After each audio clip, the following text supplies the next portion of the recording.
Simple Tales Radio Theater presents Masks of Nyarlathotep and Steve sighing deeply.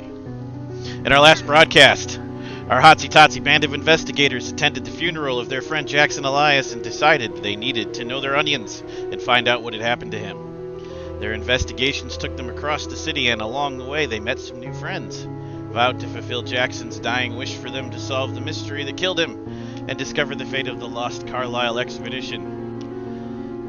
They also found out how much of a four-flusher Clive really was along the way. Sidney discovered a tome of knowledge man was not meant to know and began to uncover its secrets. But we are all sure it'll come up applesauce for him. Stay tuned to find out what happens next. Applesauce. Everybody say hi. What's up? Hello. Hi. Steve, say hi. Hi, I'm Steve. Eric, say hi. Eric, say hi. Hi. Sarah, say hi. Hi. Sean the Mooch, say hi. I don't. What? No, I don't understand because it's mooching. He's rich. He should give to the poor. Oh, I'm sorry. Are you poor? Are you in need more than others? My credit rating just hit double digits, and I'm like your friend who saved you, so Sure, I feel yeah. like you should at least give me a stipend. Is that right? Yeah, I'm investigating the death of one of your close personal best friends. As Wasn't am he I. yours too? Right, you're... Right. I'm sorry, are you only friends with Jackson to be employed? No, but I feel like if you gave some money to the cause, that would help, because Right. the cause of trying to find Jackson Elias's killer. Okay, alright, so when an expense comes up that's directly related to the investigation, maybe Right. we can discuss that.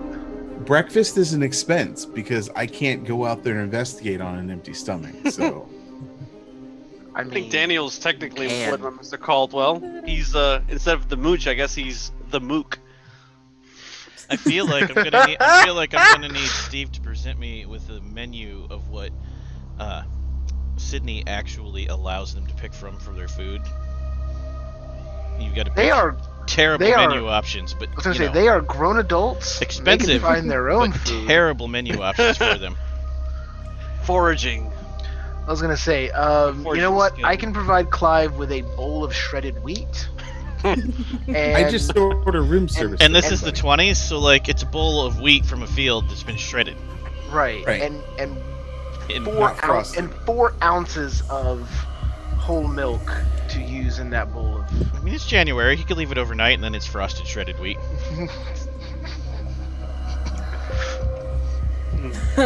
Okay. Oh, God. When last we left, you had attended the funeral, and you found out you had the slush fund with which to complete the investigation. You went and saw a wrongfully convicted man, at least in your opinion, on Sing Sing. You met with the reporter. You went and met the gentleman who published all of Jackson's books and his personal lawyer. They gave you a glut of information. And then I feel like you did something else. We delved into things that were not meant to be delved Stole into. the evil book. Right. Did. I mean, No, no. I mean, no, nothing else. We checked Nothing it out. else. We checked it out of the Nothing- library. Right. Nothing else. I Right. feel like you did something else, which you absolutely did not. Discover Sydney's No. strange stop Yeah. motion porn den. No. Well, we discovered that, but we didn't discover the secrets. Because there deep aren't any. within. Well, he Yeah, of course there's not. I was explaining to Sean's character that the Book of West March that Mr. Caldwell has in his collection, prominently displayed in his library, is actually the secret death book that we absconded with from the library. Right. Exactly. Again, does your character not know the difference, or are you just covering for him? I mean, I got a 70 in fast talk. I'll let you do math on that one. That's messed up. and Sydney whipped it out for Hazel. So This is true. I had something to show her in the library. It is now the next day, which means it's Thursday. ugh, Thursdays. And now it is completely in the hands of our short of adjectives. Not quite intrepid. Engorged investigators. Engorged with information, Steve. What's wrong with you? To figure out what to do next. Not better. When you said engorged, I thought of like the adipose babies. I don't know why. See, not everyone goes to a gross place. Right, Oh, because they're- adipose babies are not gross? Question mark? They're cute. No. Until they're not. They're cute, and it makes you skinny. How can you lose? And then you evaporate into nothing. Not if you run away at the right point. All these little caveats with them. I think I'll just stay fat. It'll be fine. What could go wrong?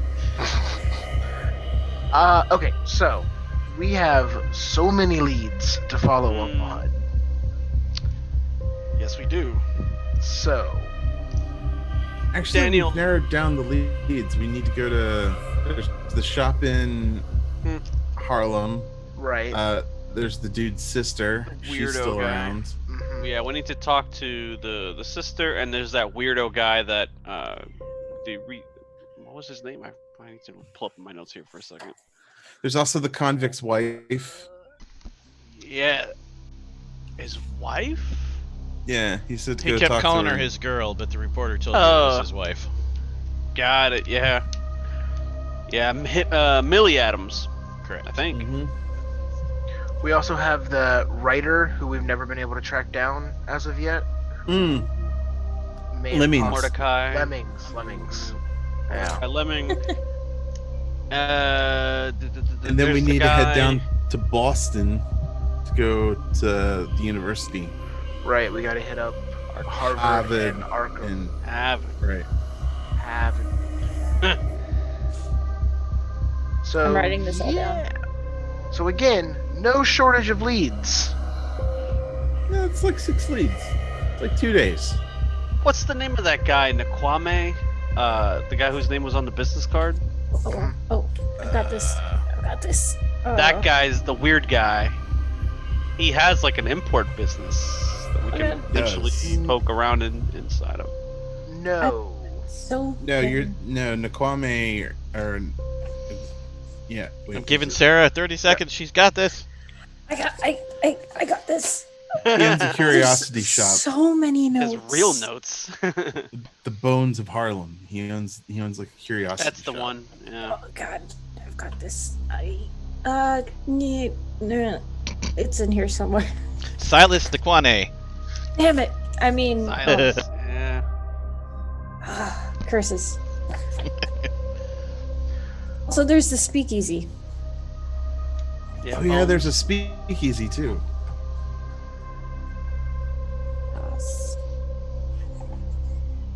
Where's the speakeasy?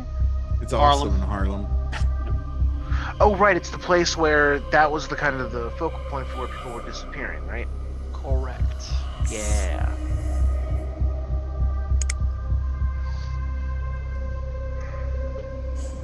Fat Mabel's speakeasy. Fat At Mabel. Mabel's. Abel's. Yeah. Okay.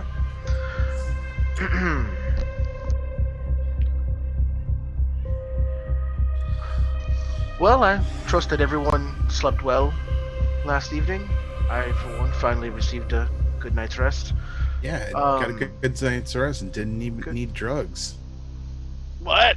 Very, very happy for you, Mr. Caldwell. So, what's on the agenda for today? Tell me, Chief. You're the boss around here. Just because we're living in my residence and using my funds and But you're not using your funds anymore. oh, Oh, that's that's right. right. We received. I can- You. I'm sorry. But, No, you must provide receipts. Right. Right. I need breakfast to investigate Jackson's thing. So You get a breakfast, lunch, and dinner stipend. It is not a lot. I mean, it's an expensive hotel. Well, you're probably going to need to find a diner then. Actually, back then, you could get eggs bacon and toast for like $1. Which is like your daily stipend for food. Oh, That Each. doesn't make sense. Each. sad face.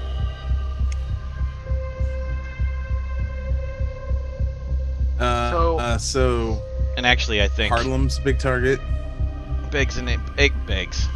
eggs, and Eggs. toast Eggs at a and diner eggs. will cost you like 50 cents, 25 cents. In the fancy hotel, it'll cost you $1 plus a tip.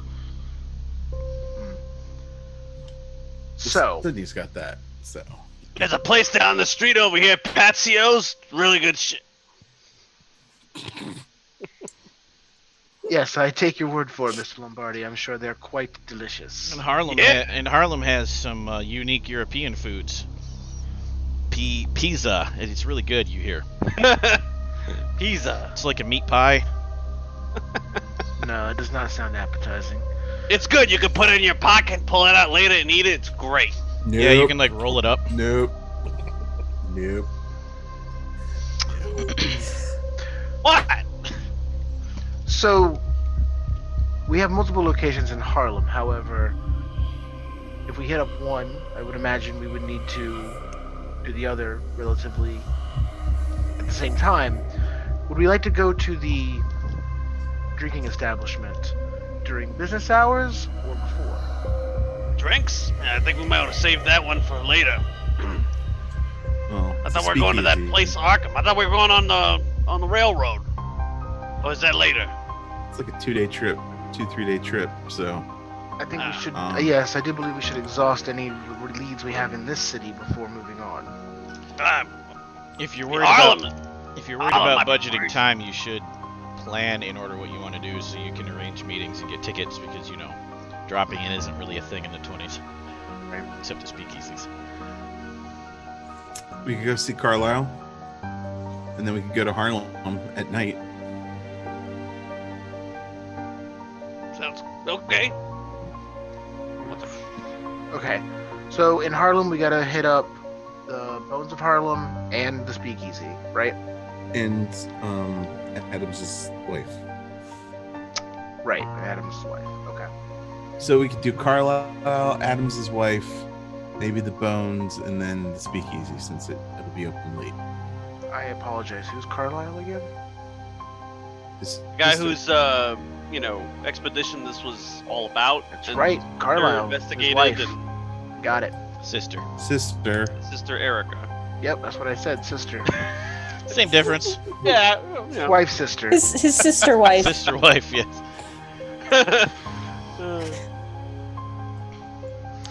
Is there a password for the speakeasy? Did we get that? I don't remember. I don't believe we did, but I would imagine that somebody in that neighborhood might know it, who we'll be speaking to. Yeah, a couple white folks show up. Where's Speakeasy? Well, we'll be speaking with the wife of the accused. We'll be speaking with Silas Nakwane, who we can make an educated guess might not fit your description.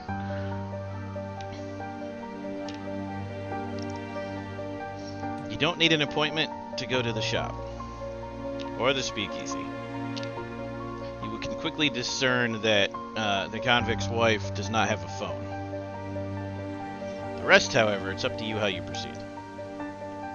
So, Sydney, you're big to do type. Maybe you know somebody who knows somebody can get you an appointment with Carlisle. None I of you can know anything definitely- about her except for what you just learned in your clues, which you can pull out at any time from Roll20. So you would need to, investigate her, perhaps.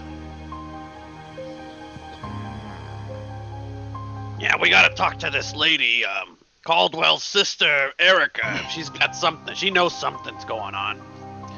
And he's got a safe. He's got some stuff stowed away in that safe. I bet you we're gonna find a lot of answers there, too.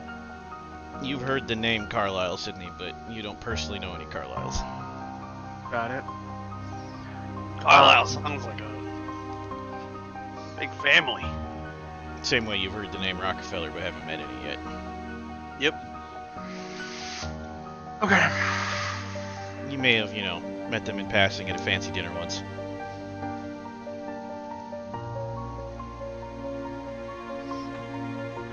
I mean, so, but kind of going off of what Sean said, would I be able to make any calls to somebody to see if there's like a second or third party between us that could orchestrate a meeting? Running in the same general circles, maybe? Sydney could roll. Sydney could roll. What is credit rating? That won't help in this instance. Because they're not in the same line of business. Sydney could try to use his contacts by rolling archaeology, because the man who died was deeply interested in ancient things, much like Sydney is. I see. Okay. Yeah, I can do that. Sydney's like a young Carlisle. Are you freaking kidding me? Oh no. God. What? Right off the bat, a 90. Oh my god. Get him out of your system now.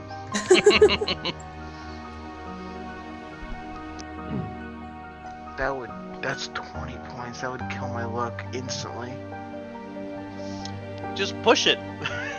Push it Yeah, real what's- good. Yeah, what's the worst Okay. that can happen? Now You're remember, gonna piss somebody off? now that we're getting into the groove, whenever you guys push a roll, you have to dramatically explain how you're going to do it before you do it. So, I'm gonna make that initial call, and it's obviously not going to go well. Whoever I'm trying to get in contact with can't do it. So I'm gonna pull out like a contact or a resource, someone who I no longer speak with, and someone who might be questionable in their endeavors, and kind of go to the bottom of the barrel of my contacts and see if I can pull out some Hail Mary and see what happens. Wait a minute. I'm not at the bottom of your barrel of contacts? I'm offended. You are the bottom of the barrel. He's like scraping the scum that's like just above. Like, Oh, okay. You know, Mr. Lombardi, you're not at the bottom of the barrel that I would be scraping the scum. You're the actual bottom of the barrel. You're the foundation that holds it all together.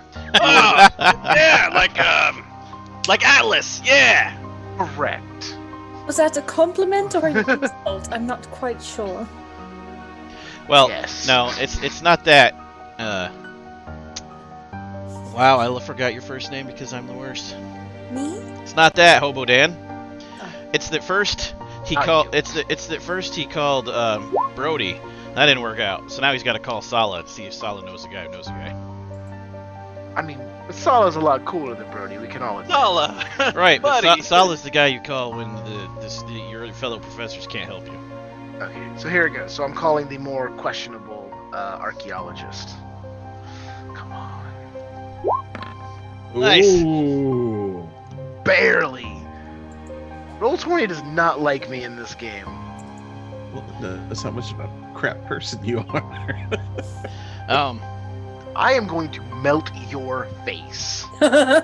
So He'll do it. you made a You'll regular success. fail. You made a regular success on your push roll, but not a hard success. Uh-oh. Which means you Yeah. succeed in getting the information you want.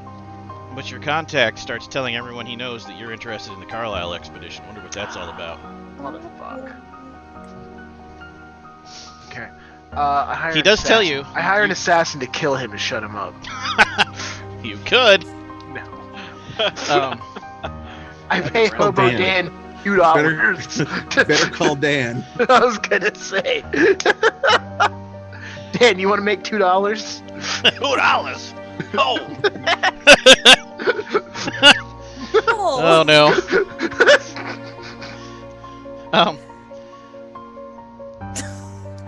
Your contact is able to give you the names of other people that you were able to call.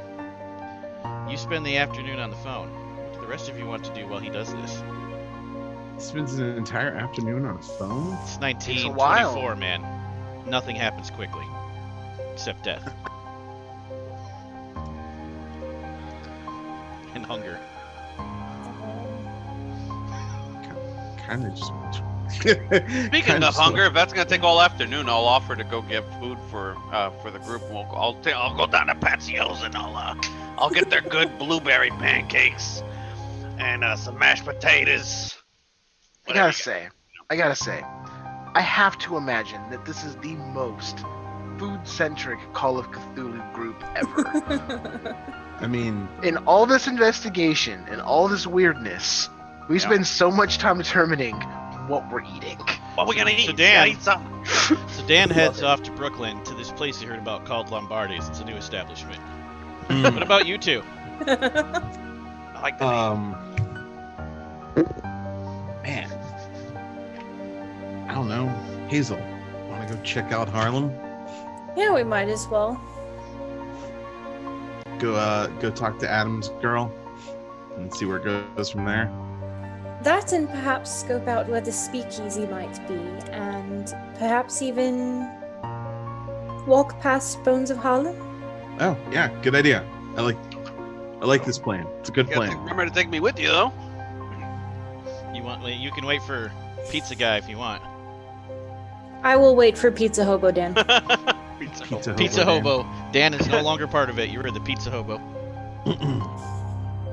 I'm okay with this. I come back here. You put one in your pocket, and you can put one in your pocket. It's not going in my pocket. Here, if you want, you can open up your map of Harlem. It has keys on it, and you can take a look at the key and figure out your route to maximize your long 1920s travel times. Maximize. I don't need, like, a written itinerary, but you can just decide the order you want to do based on the most expedient route. And while you figure it out, you do discover the joys of pizza. You don't know what this is, but it's amazing. Only the best. We have a Harlem map? Yep. I can share it again. It's probably faster. There you go. Aha. Have not seen this before.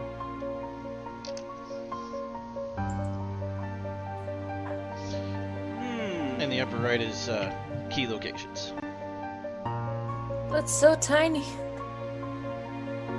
I apologize for my screen. My face. Fat Babel's. Oh wait, Fat Babel's is right next to the Bones. Yep. Dun dun dun. I'm not sure if Billy Adams is on here. Let's see. Does not look like it. Millie Adams is Where is she then? So you didn't actually find that out. You'll need to contact Rebecca again to find out because she's the person that facilitates that. Okay. So Clive, go ahead and give Rebecca a call. Clive calls up Rebecca and goes through the exact same process as before. The shouting and the dropping and the yelling and the noise. And she eventually ends up telling you she can arrange something for you and she'll call you back. A few hours later, she does in fact call you back. Tells you you can meet her around dinner time at the Lafayette Theater, known as the Beautiful House at 132nd Street and 7th. Okay. She'll talk to you. Cool. What was that address again? 137th Street. 132nd and 7th at Oh, the there. Lafayette Theater.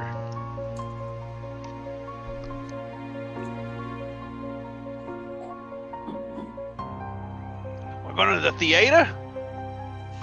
Yeah, put on your nice jacket. Oh, yeah, hold on a minute. I pull up my bindle. I have found out why Tyler said Lombardi. Told you, I like the name.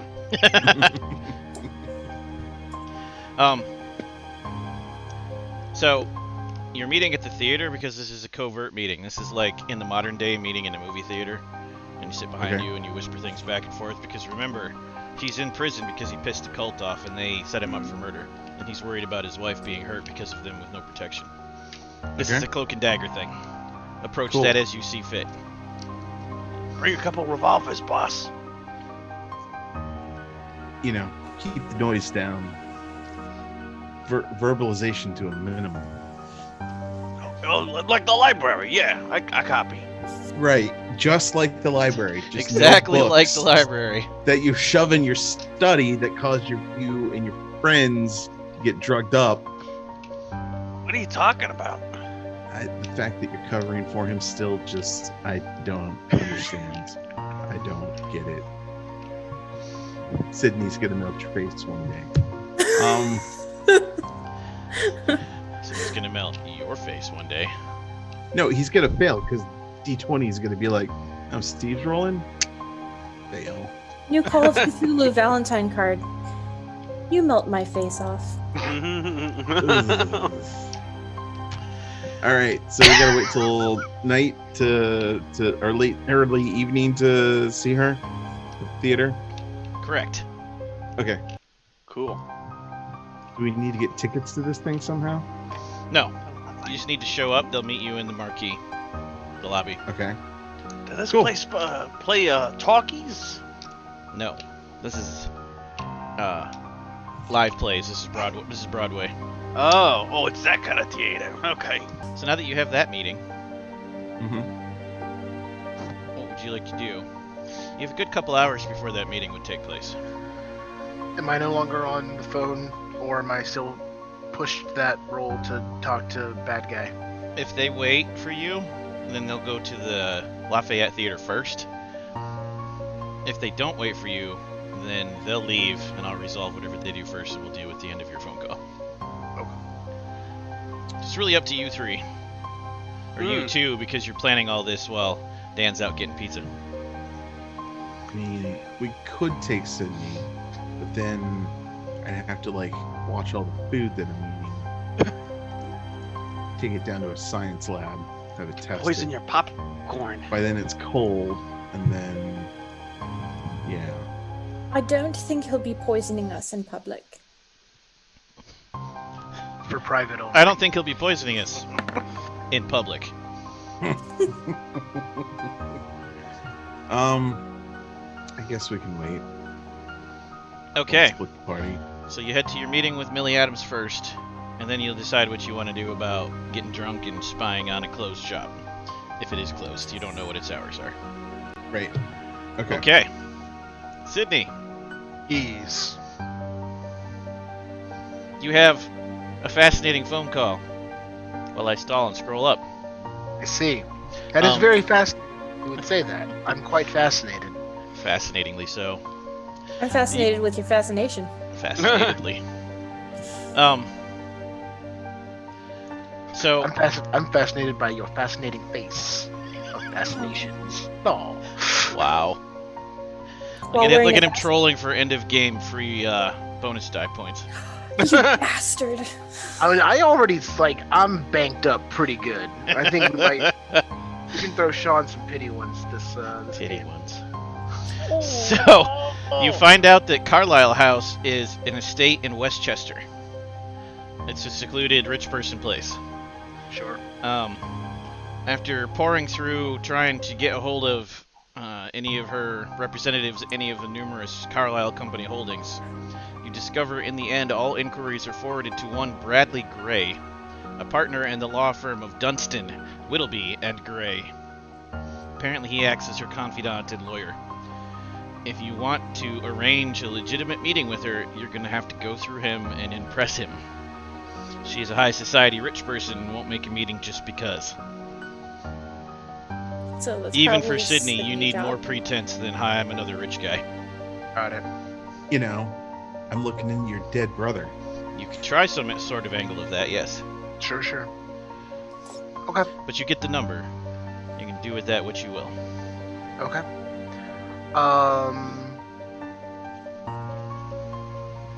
You know what? I'll finish that. You guys were waiting for me. Is that right?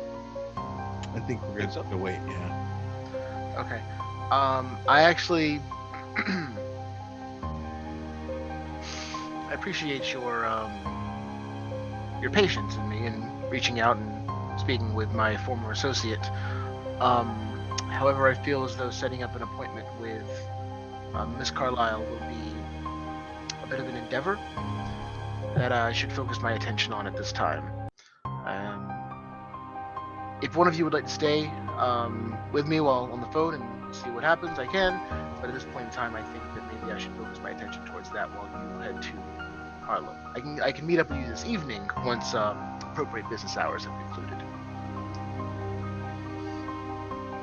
So you're not going to go to your study and do some light viewing of films or reading. Steve's face.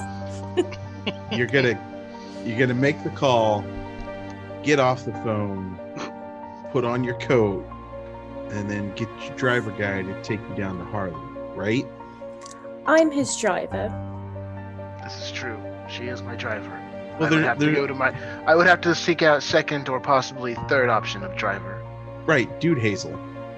That is right. Yes, Dude Hazel. I thought it was Man Hazel. No, man. Well, there's Man Hazel, then Dude Hazel. He's like third in line. He's like a straight cowboy. The southern partner cousin. Actually, no, wasn't Dude someone from the city who goes out? Yes, that's what it is. So anyway, so at this point in time, I do believe I'll be staying here to conduct business that I'm more accustomed to. Hazel, he's gonna conduct business, so maybe we should just go. Perhaps. Unless you want to watch him conduct business. I certainly don't. But All thank right. you. Dan, wanna roll out? Yeah, almost done with this pizza. Hold on a second. I thought you were just gonna put a couple of slices in your pocket and go. I'm over here Does that looking for a make it piece of a paper hot to roll pocket? with. me, I always take a little bit, just in case, Hold on. Okay, let's go. Congratulations, Dan. You've created the Hot Pocket. Literally. I right. guess we'll go to our theater appointment. We should. Brass So knuckles or we something. we should set a definitive meeting point. Since I'm not going to be able to call you to find out. So I would say. We know the address of the speakeasy, right? Oh Yes. yeah, I'm pretty sure we do. It's in the map So- thing. Yeah, it's on the map. So like the speakeasy by like 9 o'clock. Hold on there, Chief. We should probably go armed. The people are dropping dead left and right around here. Anybody around Mr. Elias is a target by these crazy cultist people. We should probably be careful when we go out there. Watch our backs and bring some heat if we need it. I agree. Yeah. I got my machete and weird African knife. Shit. You're gonna carry a machete around Harlem? Yeah. Strap that to your Look. leg. You got some, hey boss, you got some brass knuckles or something on it? I got some knuckle dusters. Something like I just put in my pocket, pull it out real That's quick. actually what I deck a should guy have across since I'm the a teeth. brawler. I mean, I'm just gonna take my purse with me and put my wrench in it. gonna. That's brilliant. Honk. Yeah, exactly. Fuck. Give me Get some a lever. purse. Why is this so heavy? What you got in here, lady? A bowling ball? Holy cow! Did we just steal 3 wrenches? No, those are mine. All varying in appropriate sizes for modern It's lug a nuts. tire iron. What is it here? I could put a bunch of bolts and stuff in my purse, and then it'd be my sack of nuts. My nut sack, if you will. You slapped him with your nutsack, did you? Plus 1d4 damage. Okay, then you head to the theater. We go to the theater. Um, The 3 white people go to the theater talking about nut sacks. when you arrive at the theater, Millie Adams and Rebecca are both waiting for the all of you under the theater's marquee. Who's meeting? Who? Rebecca and Millie are both there waiting for you. Oh, under the no marquee. shit. Twofer. Ooh. Nice. Bogos. I keep my eyes Well, open. I that's- stay in the background. I let these guys do the talking. I'm just looking around for any, suspicious looky-loo people. Oh, everyone's looking at you, Oh, good. and you That's great. figure out why quickly enough. Because we have You wrenches in our reflect pocket. light Very well. brightly. Uh, the wrench is made of metal, so You sure it's not the very large nutsack? I Pretty get sure it's everybody. not your sack of nuts. I get everybody on the street to look away from us by panhandling.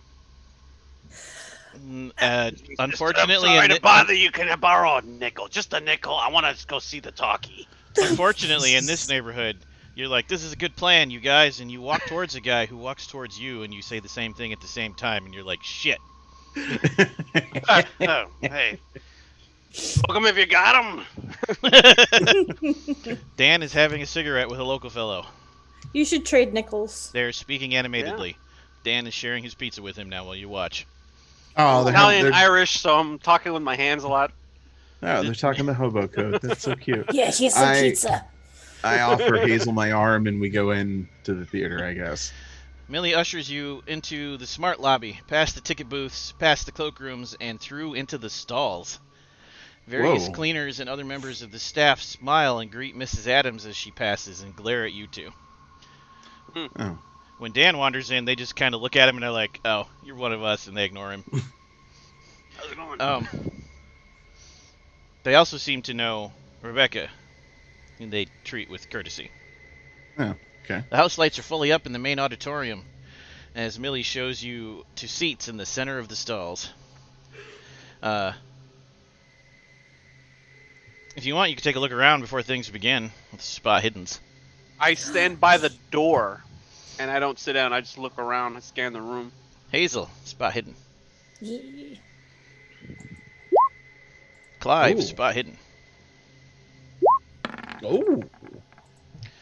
And Well, Hobo Dan, spot hidden. It's the first Oh, time I dang. felt out of place not wearing coveralls and having grease all over. And group luck roll, which means the person with the worst luck rolls it for the group, for the three of you. I have 60 Yes. lux, so Is Clive's the worst? Hmm. Who had, I have I'd already hit the button by the time you said that. I have a 60 luck. I don't know what anybody else got. What'd you I got a 67. 65. that would be you, So- Dan. All right, luck roll. Here we go. Hey, that's terrible. Wow. Can I push it? No, you cannot push luck rolls. Fucking A. All right.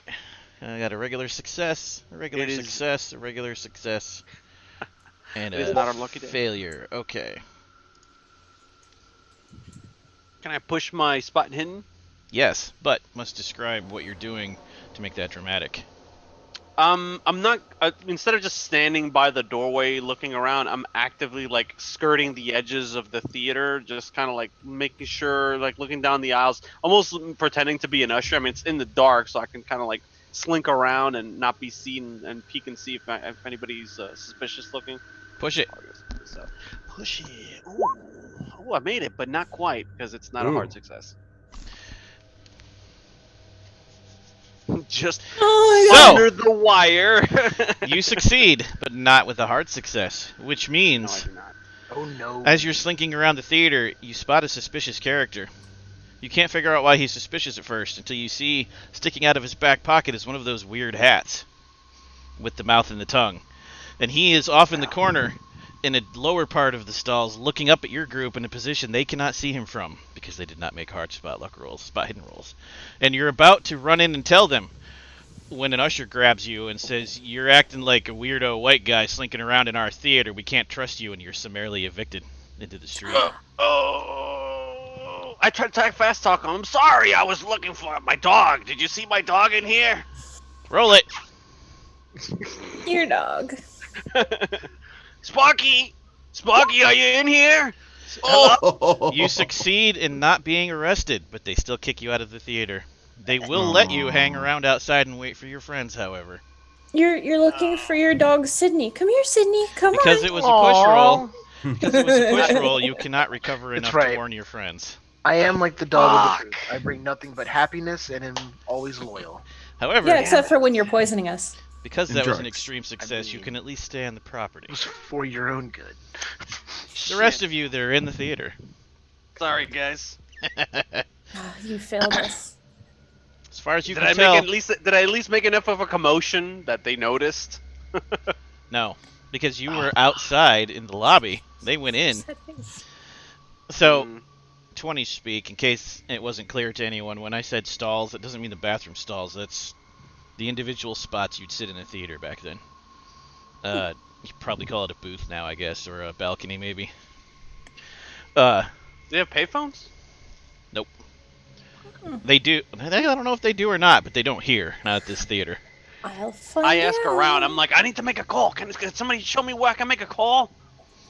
I would. Yes, find out for us, Hazel. There might have been at least police emergency phones of some kind, like Britain had. First payphone was invented in 1889. Now look They here. have them in Harlem. Right, that's the question. Were they prevalent widely in New York City in 1924? While she looks that up, as far as the two of you could tell, you are alone in this auditorium with your two guests. They have managed to make it so that you can be in here alone. At least The in entire auditorium? a wide enough area that there's no one near you.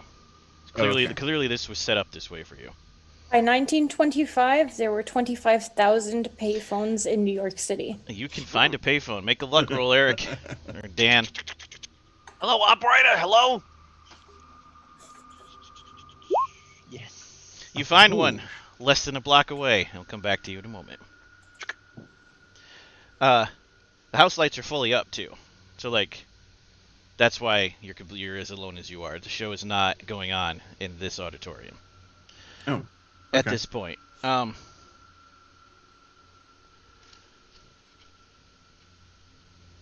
Which is also why all the workers were there and everybody was staring at you.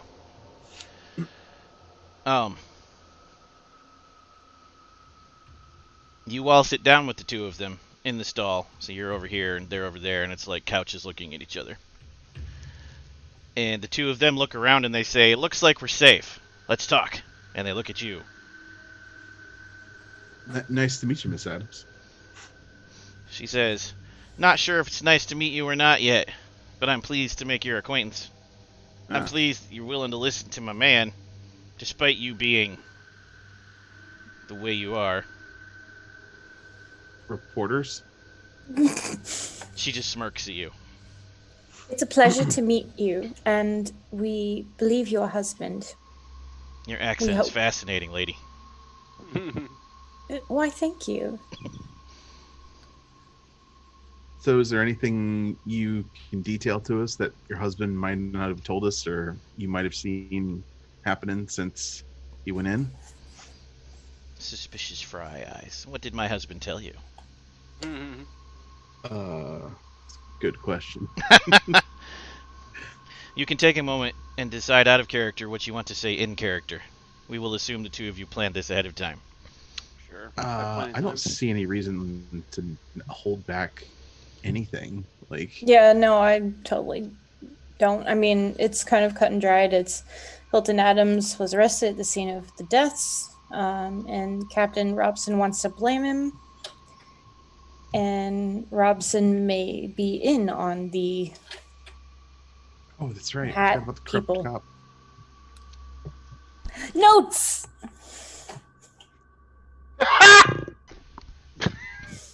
There's Steve. Broke Not Steve. ready- I just was not ready for that. Wow. Okay.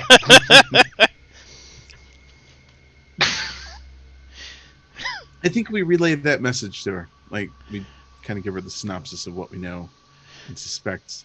the Why do cop- you care? cop's dirty. Why do you have all this information? Why are you so interested? We think that your husband might have been framed by a local cult of death. But why do you Think- care? I quite believe, because our friend Jackson Elias was murdered by these same people. Was he? How do you know it was them? We saw them. We saw them escaping the scene of the crime. Got checked one to a wall. It's kind of fun. What makes you think they were the same people that my husband got involved with? Damn fool. I think he talked about the hats that they wear. Suspicious fry eyes. Maybe we can talk. I don't trust you enough to invite you into my house. But we can talk here. I've worked here for a long time, and look, everyone here is my friend. Cool.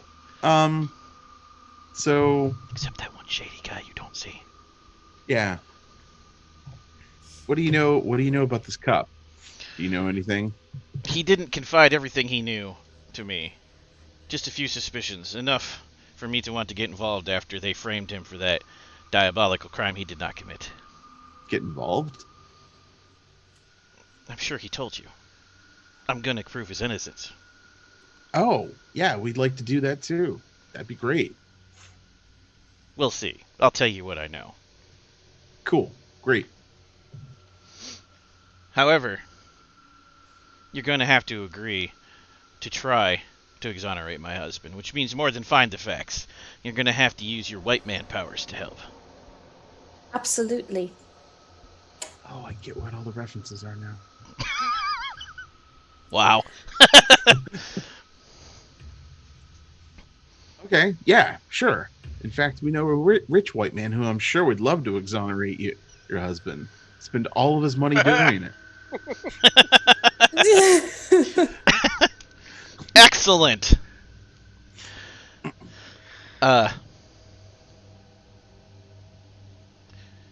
She says she grew concerned when locals began to disappear several years ago. As the number of disappearances increased, she turned to a group of friends from the saloon they all hung out at. The saloon was called Teddy's, 2 blocks over from here. Mm-hmm. All of whom had served as members of the Harlem Hellfighters, which she says with pride.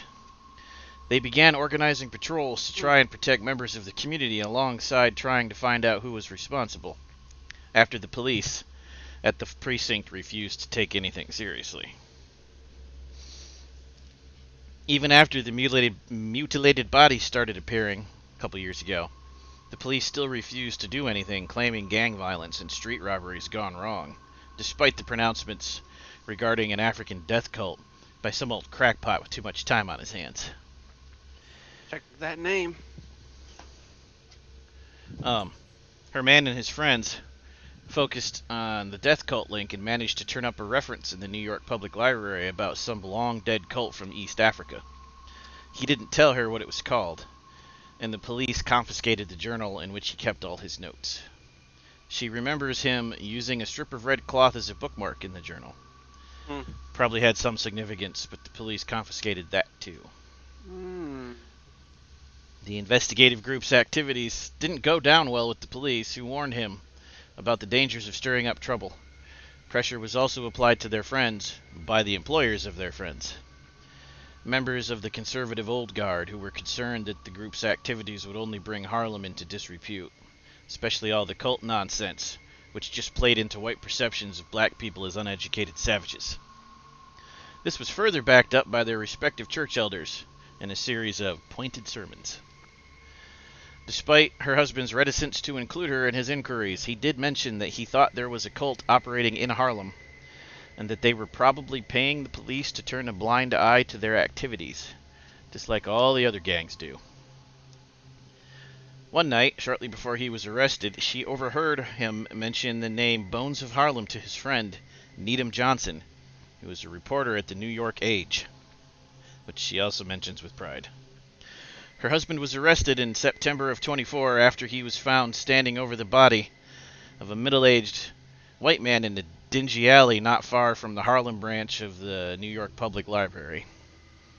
The police, supposedly alerted by the dying man's screams, claimed to have seen Hilton throw away a bloody knife when confronted. The knife, his army-issue bolo, was reportedly recovered from the scene and is the crux of the prosecution's case against him, although she never remembers him ever taking it out with him when he was on patrol.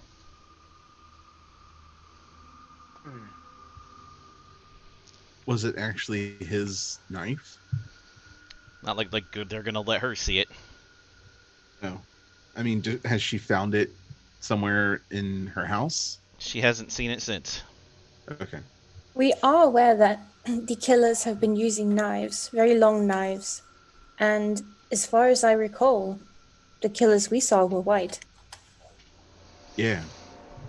One was African American, one was Italian, for the two that you met with that actually murdered Jackson. Wait, weren't there 3? Yeah. Oh, Can't remember. The other one, I don't remember what he was, but those are the two that caused most of the drama. What does she know about the name Silas Nakwane? He runs the Bones of Harlem shop. Nobody likes him. He's a weird guy.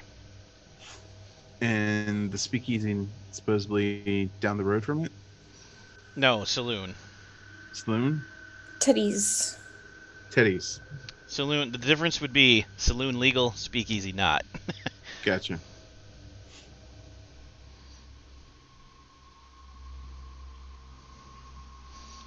That is all the information she knows about what her husband was into and what happened to him. Could you please tell me a bit more about the Harlem Hellfighters? She will go on at length for quite some time for you, describing the exploits of her husband and his good friends in the war, the Great War, the big one. They were the first ever all African American group of American military soldiers.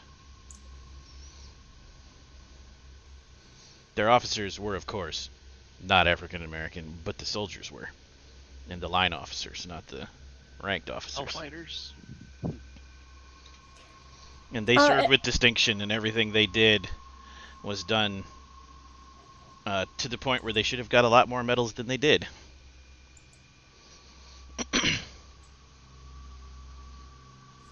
Would any of them be able to help us, perhaps, take down some of these cult members? Most of them have clammed up because they were threatened to lose their livelihoods, which, around here, that's a death sentence. It's not like they could just go out and get a new job. But were you able to actually present real proof, you might be able to round up a posse. You never know. Soldiers are very loyal to their own.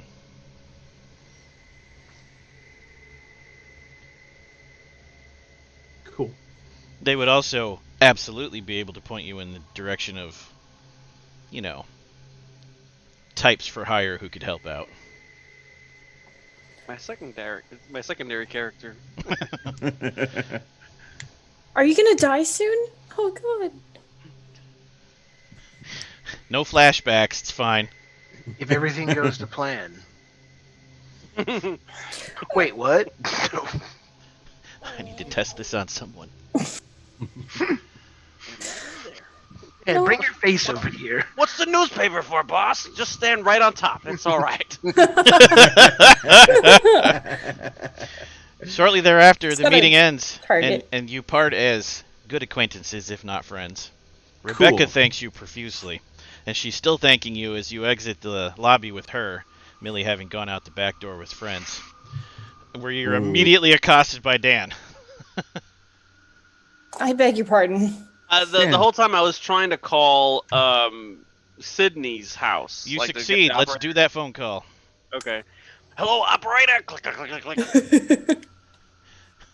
Yes, sir. Please stop pushing buttons. How can we help sorry. you, sir? Sir, ma'am, I need you to connect me to Sydney Rockwell's residence. Yes, sir. I'll get you right there, sir. Just hold on one moment. I'm your operator. I'll get you there. Thank you. +1 re-roll for Sarah.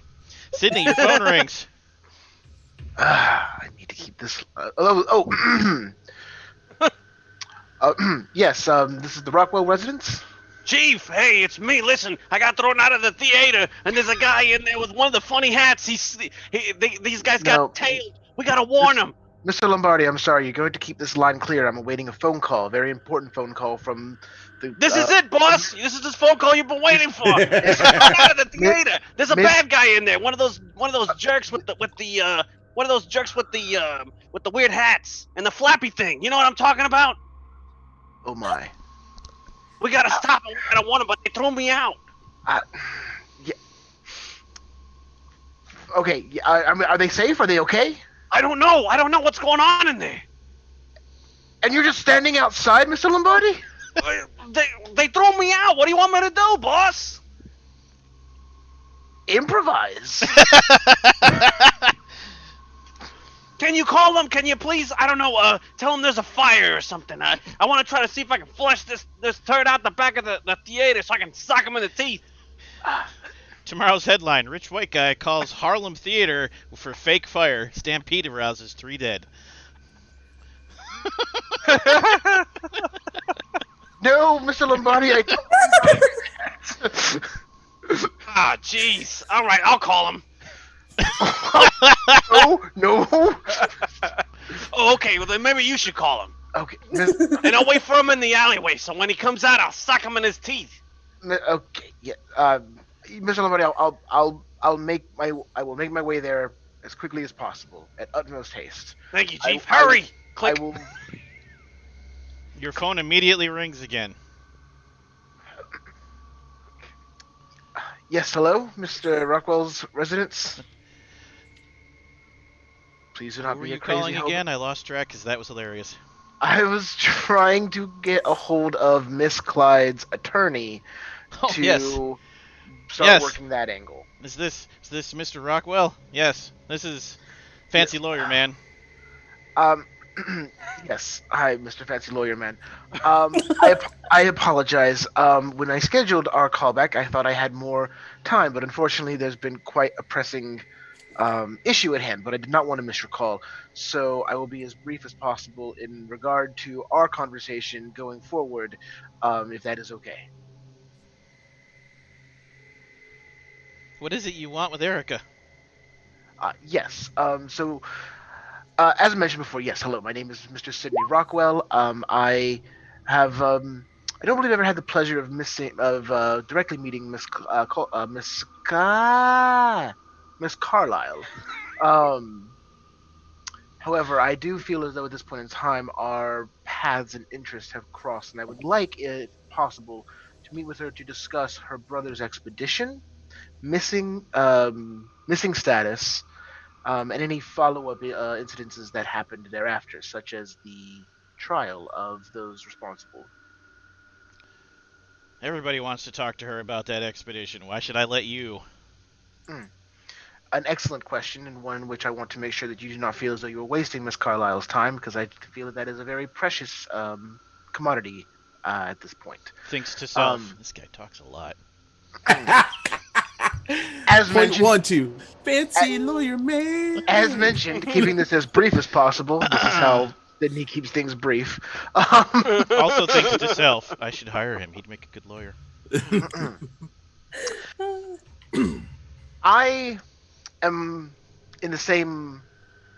I have the same interests and hobbies as her brother did, as Mr. Carlyle did. I am myself am a bit of an adventurer and explorer, studier of ancient archaeological sites. You may have also heard of one of my close associates, the recently, unfortunately deceased. Oh, damn it. Elias Jackson. Jackson. Elias Jackson. Elias Jackson. Wow. Jackson Elias. Jackson was the first name. Right? I knew it wasn't. Yes, Jackson. Mr. Jackson Elias. I've worked closely with him, and you can look up my exploits as well to show that I am, in fact, someone who can speak intelligently about this. And I also feel that I would be able to bring a degree of closure, perhaps, to Miss Carlyle, as I have every intention of following through with the Carlyle expedition's ending and discovering the truth, if that is not already the case. The truth? What do you mean? Unfortunately, I'm not comfortable discussing this over the phone. However, there are things happening that perhaps Miss Carlyle would like to be made aware of. I think that her brother's been dragged through the mud enough, don't you? I have no interest in dragging Mr. Carlyle through the mud. If anything, I hope to discover more about Mr. Carlyle and perhaps bring to light anything that he may have stumbled across. Interesting. Credit rating roll or persuade, your choice. Oh, I mean, there's... Money. It's gonna be money. This is not to pay him off. This is to make him understand you're a famous rich person. Yeah, easy. I'm rich as fuck. You sway him to your cause by, one, you're rich and won't waste your time, especially with, disreputable friends. But words, on the other hand.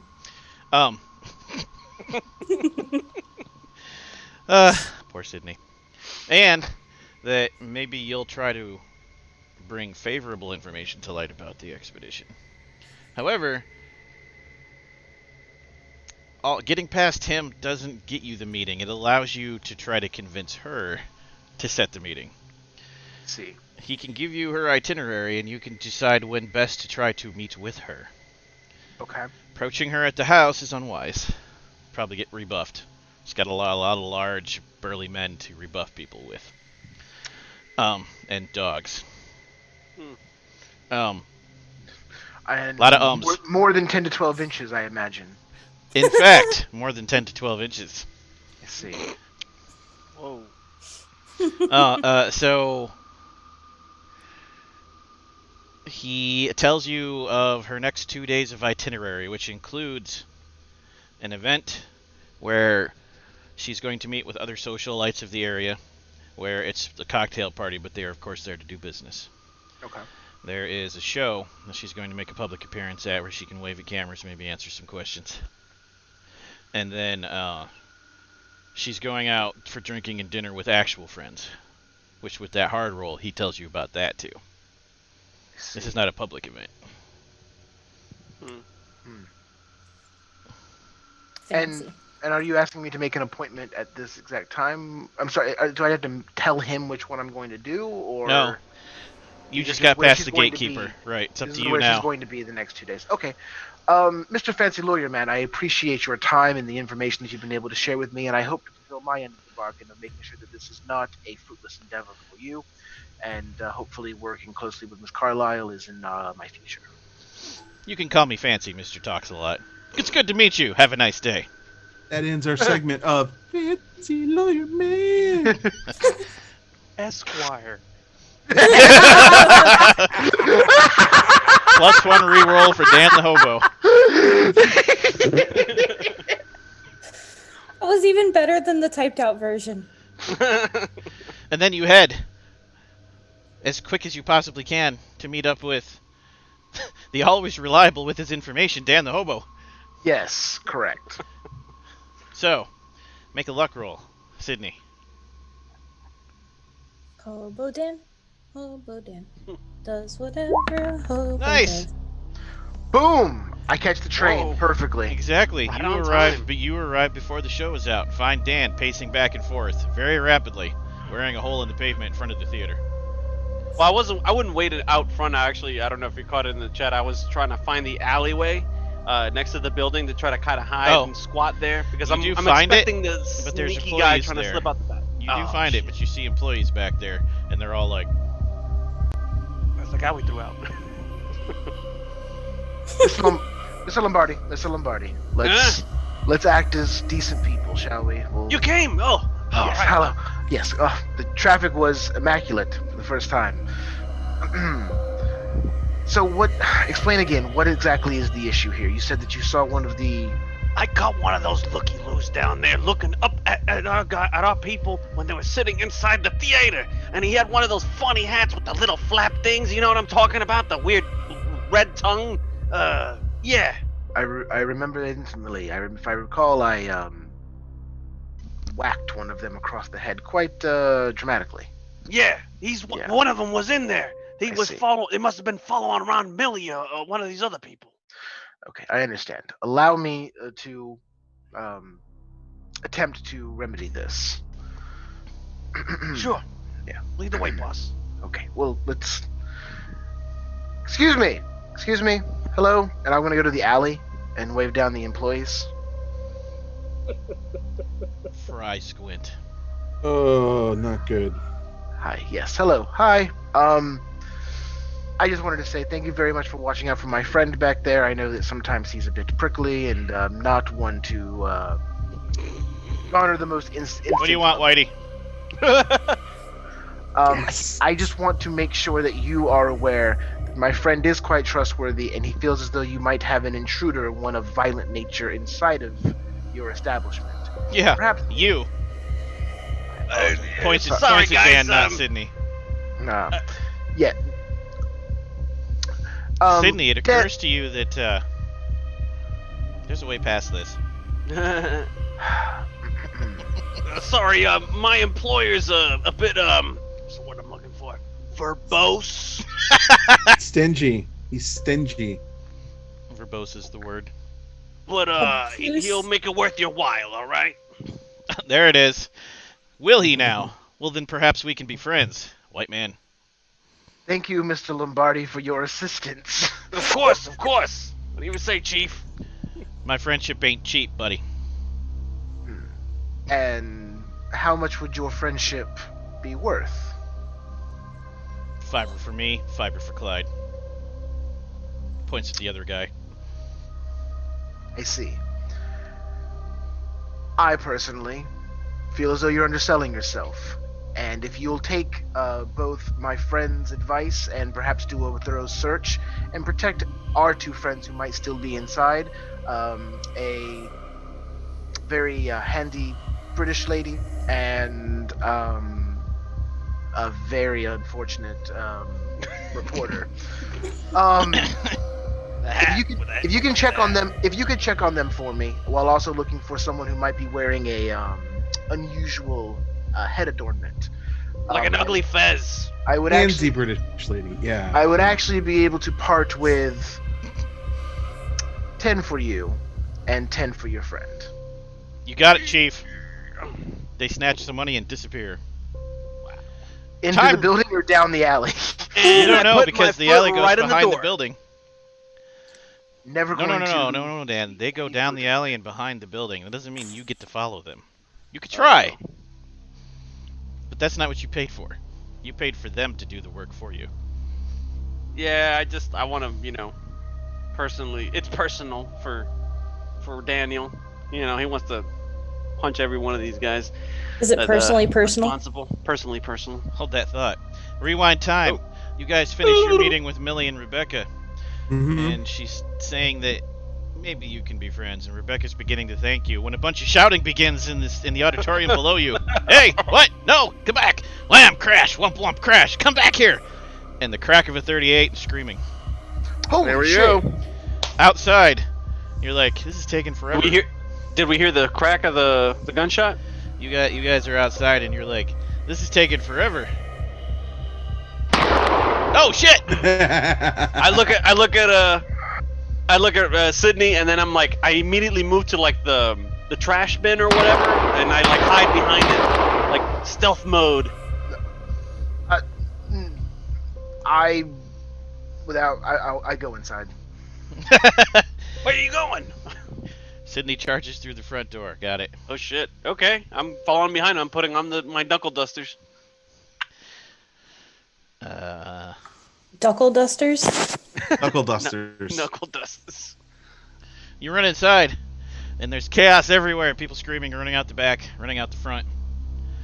And I'm watching for this asshole. you go try run down the alley, but there's people coming towards you, not for you. And it's a narrow alley, and by the time you can force your way past them and get back into the alley, there's no one there. And when you get inside the auditorium where Clive and Hazel have leapt over the side of their auditorium and like Indiana Jones down into whatever they did. Oh The three my. of you meet up, and there's one of the employees is in a chair, and he's got a bullet wound in his shoulder, and Millie and another guy are swarming over him trying to take care of it, and you hear police whistles in the distance. Mm-hmm. I got him! I got that bastard, but he got away. Well, He's holding the hat. In which direction did he go? Out the back. I'm watching for him. I'm watching watch for it. this asshole. I know what he looks like. Is your friend okay? I take care of him, and I'll run off. Oh. Hello, Hazel and What- Clive. I'm here What's now. what's this guy wearing? Black pants and a black shirt. Clearly So he trying to be actu- sneaky. So the guy in the chair shot is a theater employee, we've been told? Yes. It's one of the guys you paid. You recognize him. Oh, okay. I wanna find this guy in the alleyway if I can. That's why I wanted Okay. to hide, so I can take the time and look for him. So when he tries to slip out, I can clothesline him or something. No, by the time you get back to the alley, there's no one back there. But there is a trail of blood leading off into the streets, which fades away because the streets are wet. It's winter. Fuck no!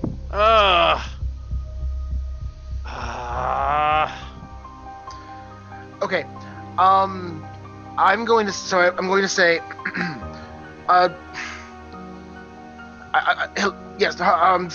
okay. He'll be okay. He'll be okay. Just put pressure, apply pressure. Please help him if you can. I have to go look and see if I can find this culprit. And I run out the back the way that they told me. He grabs you and he says, "No, get my friend out of here. He was here for her." He points at Millie. Oh. She's not safe. You got to get her home. You got to get her home before the cops get here. And with her husband, they're gonna take her next. Sing Sing ain't nice to the ladies. Get her out of here. Get her out. Can And you take use her first home. aid? Try to use first aid. No, he wants you to take Millie the hell out. Okay, I grab her and I run out the Dan back door. comes in from the back, says nothing to the three of you, picks up Millie and leaves. Yeah, I mean, he said that, so she needs to survive. So take her home. I look at Hazel, and I kind of motion to Millie, or towards the back. Spot hidden for Hazel and Sydney.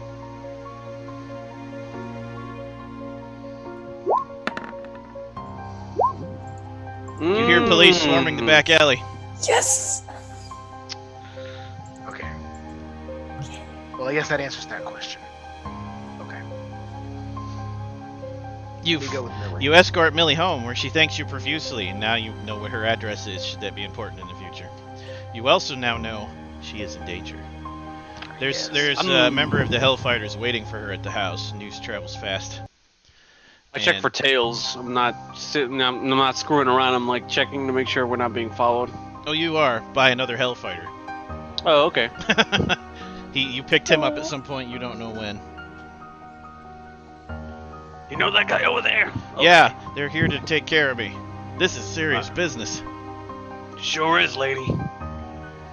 Well, I'm a little shook up. I'm going in for the night. Thank you again. Yeah, no problem. Watch your back. Please be quite careful, and I hope that your evening is not as eventful as previous.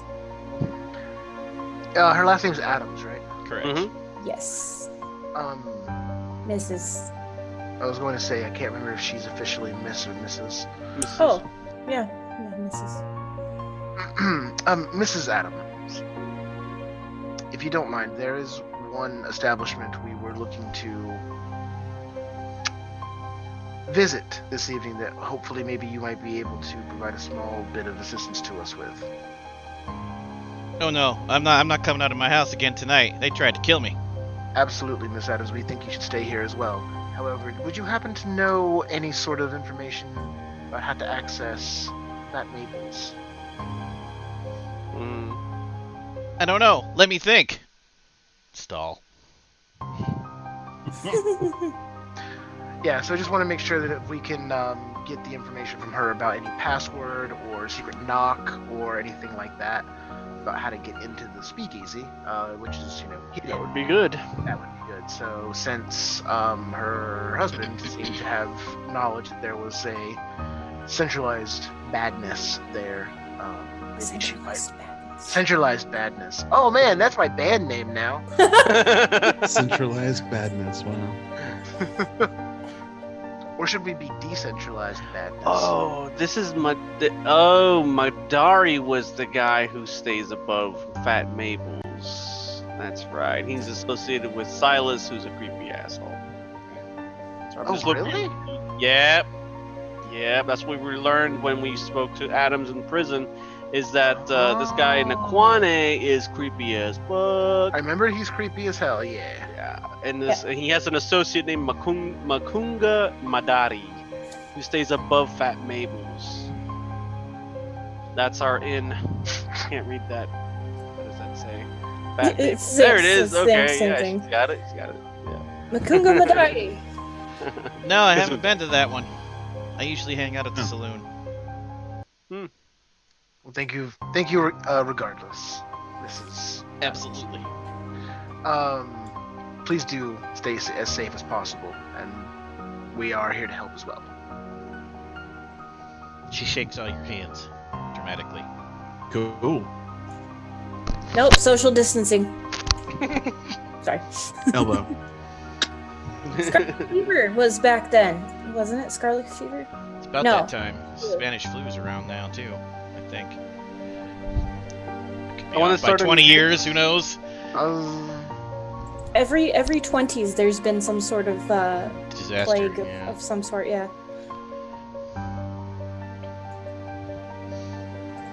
You head back to. Where would you like to go? Yes. So, are we going to the saloon? Oh, we should go to the Bones before. Well, what time is it? By now, it's probably about 7 Right. p.m. Yeah. I think we should walk past the Bones of Harlem. Yeah, walk past, maybe check out the saloon, and see if we can't make it to Fat Mabel's. Right. So Well, you wanna Saloon walk Fat past- Mabel will be open well into the evening. So I definitely think we should walk past Bones first and see if it's still open, what its business hours are, and if we can just kind of walk in and check it out. Because if of any of the places we need to go, that's going to close soon, and we might lose Silas.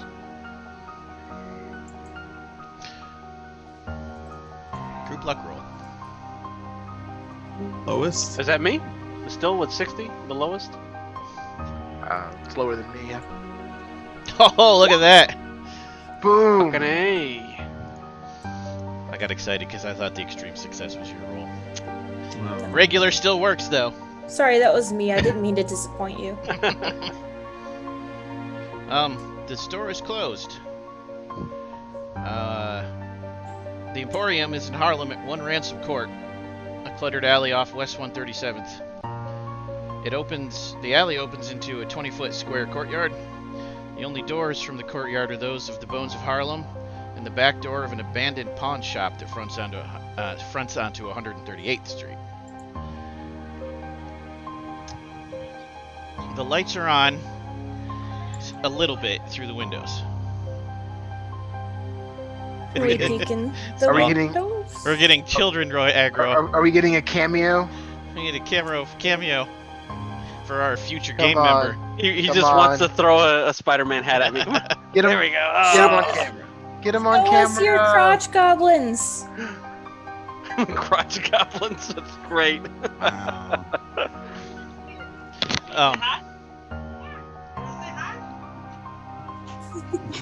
Try to get a cameo. This is a future D&D-er here, people. Yep. Everyone pay close attention. These are the future dice rollers. Oh my god. Superstar. So cute. Look at those big brown eyes. What a handsome fella. Nice Spider-Man hat. Spider-Man's awesome. He's like one of the wittiest superheroes. You're Unlike cute. Clive.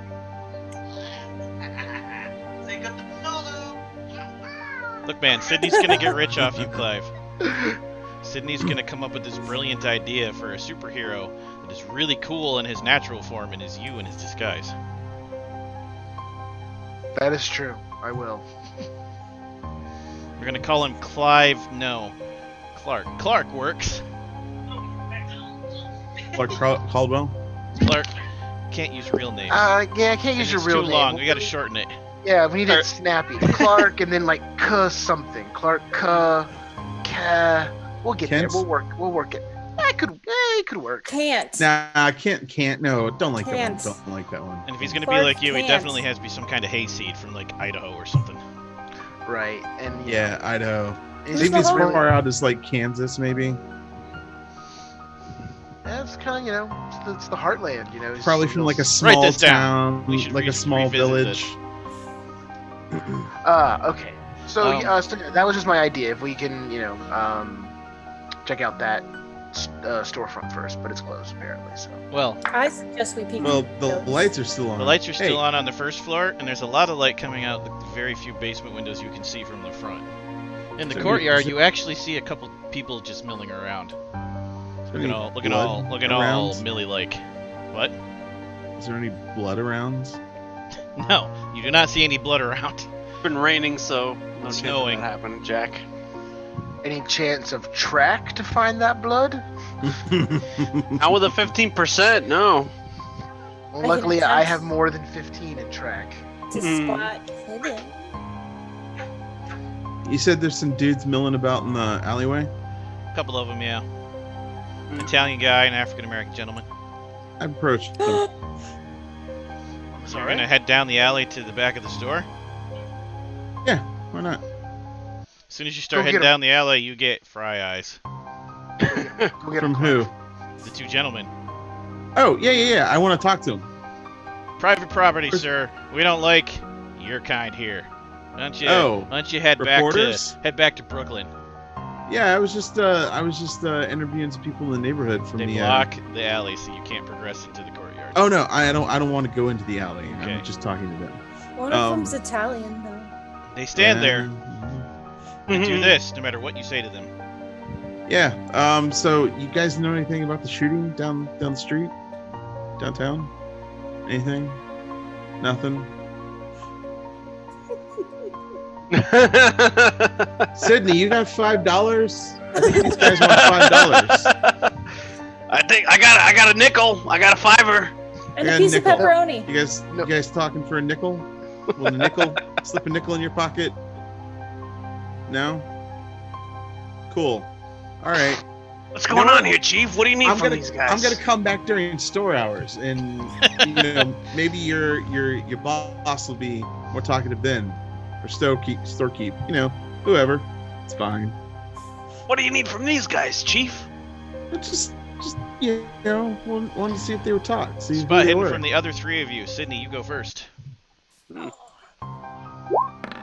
Ooh! Sydney's Hazel, you go worthless. next. Hazel is the best. You do notice that this area is fuck. this area is surrounded by crowded tenements, Hazel. And there's many windows overlooking it, and there's people watching. Maybe you could case the locals. I think perhaps we would have much better luck with the neighborhood people. Hey, bye guys. It's been great. Good talk. Great talk. Yeah, this is a great look for you. I think you should keep that up. Yeah, I get the point. I'm good. Wait, there were two of them. You have to do both. Double guns.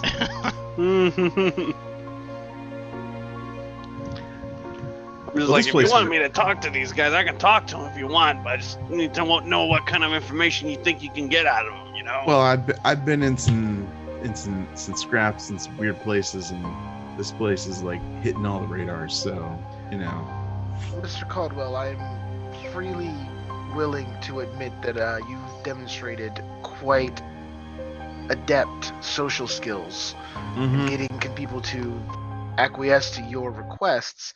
However, that seemed a bit more antagonistic than usual. Perhaps in our current environment and setting, as one where we are a bit outside of our norms, be a little more understanding? No. Now when this crazy death cult's hanging out. No, I don't think so. I see. So everyone we come across in this neighborhood is part of the evil death cult we've been. No, that would be wrong and kind of racist, Sydney. Think about what you're saying, okay? Jesus Christ. Dan the hobo. Make a no roll, which is an intelligence check. All right. No. Intelligence. Wow. God damn it, Dan. Can Come I push on. it? You can have a free Dan, reroll Dan. because this is something you would know. What the Fuck Hey, out. That's hey, twice now. you know what? Fail. You know what? You could push I got it a now. bonus die. I got a Okay. bonus die. Okay. Dan's like, I ain't failing this. Oh, He's fuck gonna roll that. a 9. Boom. Oh wow. There it is. 29. As you guys are arguing, Dan's like, hey, Hazel. Check out that empty pawn shop. I could squat in there. That'd be a great place to sleep. Ain't nobody in there. Oh, it's out of business? The one that's right across the empty courtyard from the creepy store. Check it Are out. you sure you'd be all right alone? Well, sure. I stay on the streets all the time, sweetheart. Don't worry about it. I go in there, start poking around. Hey, you get out of here, you louse. This is my joint now. Are you gonna go check it out? Sure. Dan is very loud about this, so you all hear him. Not like loud to the street, but to the party knows what's happening. Sydney, pay the other hobos for their difficulties. You get there and you see that the front door is boarded up and so are the windows. Go check around back. That would require going in the courtyard with the obtuse gentleman. Ooh. Okay. You You could stole get in my here. heart. You could get in here. The sneaky way or the loud way. I'll do the sneaky way. That would be locksmith. Oh fuck, no. Anybody got that? Anybody got that? I do. I thought he did have locksmith. Let's go, Hazel. Get in here. Oh, let me double check so I'm not like. It is like locked, like there's an actual lock. I've got a 21 for locksmith. Oh. Better than 5? Yeah. Oh god. Yeah. Your lockpick breaks. You break use one of one you of- break About to roll a you dice break your anymore. second favorite wrench. Ooh. No, What? my wrench. What is happening tonight? Rolls. We're Tyler? literally. We're gonna switch this to one of Eric's talkie games where like, you just talk your things out. You don't roll the No, dice. no, I got this. This There's is no a dice critical. This involved. is a critical failure. I got Oh wait, this. no, I want to use my bonus die. Are you sure? Because this will be amazing. Just let it go. It's Let the it curse go. of the maggot king, guys. Funny you should say that. I opened the door only 10 to 12 inches. You don't break your She's favorite safe. wrench, but your necklace gets caught on the door, slips off, and falls inside through a crack in the wood. Oh no! We're wigging out. We're wigging out. I kicked that shit open. I'm waiting for her to say it. I was trying to decide, does she start screaming and pounding at the door? Does she, like, barrel into it? She grabs her other wrench and starts smacking the door. Strength roll. Here, let me help you. Strength roll from both of you. Yeah, put your shoulder into it. There it is. Whack. You break off some boards, but you're not inside yet. It just takes a second, yeah? You gonna hop in here, reporter and Sure. rich man? Hard success. No. Look at Clive rips that door open and grabs that necklace and hands it to Hazel. you. There you go. Thank you You now so have much. access to the pawn needed shop, my and like necklace 5 back people so are staring at you. Because that made a lot of noise. Rats. Rats. Just big. I Make a no roll. Make a no Massive. roll, Clive. got my That's shoe Intelligence? yeah. stuck in a board and had to break myself Oh. free. We look like Okay. asshole white people. Maybe if I lean over and say, "Hey, Sydney, just tell them you own it." Yeah, that's gonna go over great. I'm No, like, that's there's, what the there's no rule big tells rats you. over there. The no roll There's tells big you rats. Sydney could probably convince them this is his property. Sydney, spend some money and buy this place. Sydney, if you'd like to convince the people looking on thinking about calling this precinct that you own the joint, roll credit rating. At least every yes. time. Oh, sorry. Oh, I was just saying. At least every time you check out your credit, it doesn't go down. Not every time. It's going to very quickly with the way you guys are spending my money. $5 is nothing. I ask, $5 is a lot of He money in spent the 20 bucks today, I You ask, wipe your ass with 20s. and he No. didn't get a receipt for that, so I that's not have coming a- out of the slush fund. I have a daily limit of $50. I grab the pen and paper from Mr. Caldwell. I'm like, Mr. Caldwell, can I borrow your paper and your pen? Give me that roll, Sydney. No, I'll give it right back, I swear. don't break them. Nice. Okay. Whew.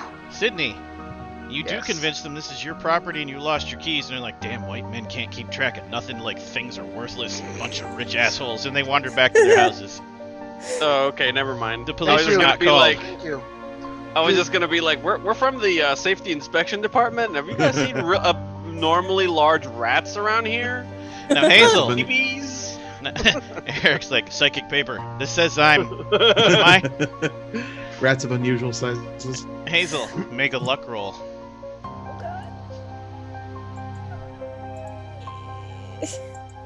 Uh-oh. Oh. Ooh, that's not great. You're not great. Everything's fine. You can now go into the pawn shop. Oh God! I go in. Okay. The pawn shop is empty, and it's cold in here, and very dusty. You hear rats, because there really are rats. The lights I'm don't work. clenching my necklace the whole time. The lights are off. From within here, the back door could be opened slightly to allow a narrow view of the entrance of the Bones of Harlem. Take a peek. The two gentlemen are now in front of the store, staring at the pawn shop. Huh. That was the luck roll. Yeah. They don't see you, because they don't react to you cracking the door open, but they're like, what's going on over there? They don't see any of us. No. You have, however, raised their suspicions.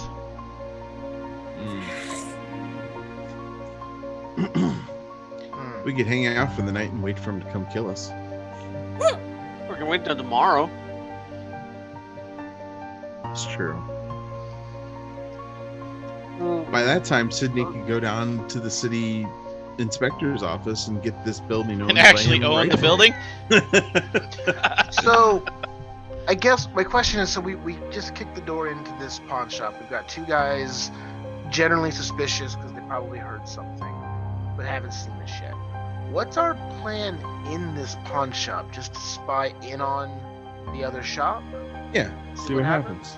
Okay, so we're not going to the saloon or the No. speakeasy This is a tonight? place where you could long-term case Bones of Harlem. Mm-hmm. Right. I see. Like, Okay. Take it out. over days, not over hours. Okay. The only other thing of interest here is that it occurred to some of you, you can maybe ask the locals about the store. It's a crowded little corner of this block. The one good roll I did. Okay. So how would you like to proceed? That's a great question. Well, you said the saloon. The saloon's right next to Bones of Harlem, isn't it? The saloon that somebody hangs out with. or Same block. something? Or same Yeah. street, couple blocks down. Which means you leave Okay. this area and you would leave the area where you could canvass the locals. I can stay here and check things out while you guys go back, if that's what you want to do. Since You're I not was on a mentioned timer. it, You like, don't have to split up unless you want to. I feel like I should go talk to a couple of people and ask them about the store. Two gruff dudes in front of it. Okay. Rest of you want to help? Do you want to Trying split to up and all of you canvass different people? What do you want to do? I think different people, because a group of 2 wouldn't be so bad, but a group of 4 white people walking around. You want to go But- as but- individuals or in twos? And if so, what's the 2 and 2? The usual I don't know. 2 and if 2? Sydney- I think it should Two be and two is twos probably best. so that we can watch each other's backs.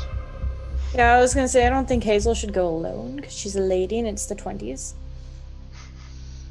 Yeah, And, don't want you know, the whole African death cult coming after us. Yeah. So that which too. gentleman Don't does wanna- Hazel want to protect? Don't want her. to look Which forward of these or gentlemen are anything. you going to protect, Hazel? Oh man. Well, the reporter and Sydney definitely shouldn't be together. That would go badly. Someone's face is melting. I don't know. Not mine. Which of the fellas is more offensive? I think Dan's all right with whoever he goes with. Percentile roll? you know. Yeah, let's do a percentile roll. I can't decide. I like Who's them who? all. She just breaks it up into thirds, and whatever third it falls into. Just roll a 1d3. 78. Who's your choice?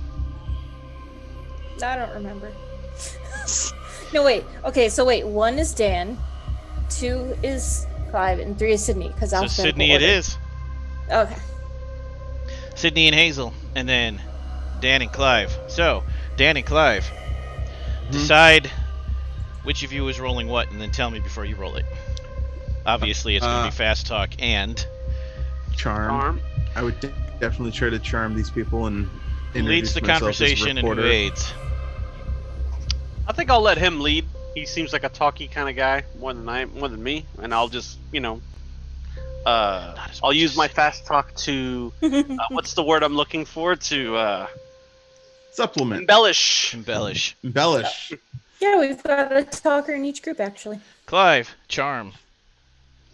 Yeah. I'll just introduce myself as like, a reporter for the Arkham Post or something and be like, and weird goings on in the town and interested in curiosity shop with the bones They of don't care Harlem, about et cetera, et that, cetera. but it occurs to you to say the plight of Harlem, and now they're all talking to you.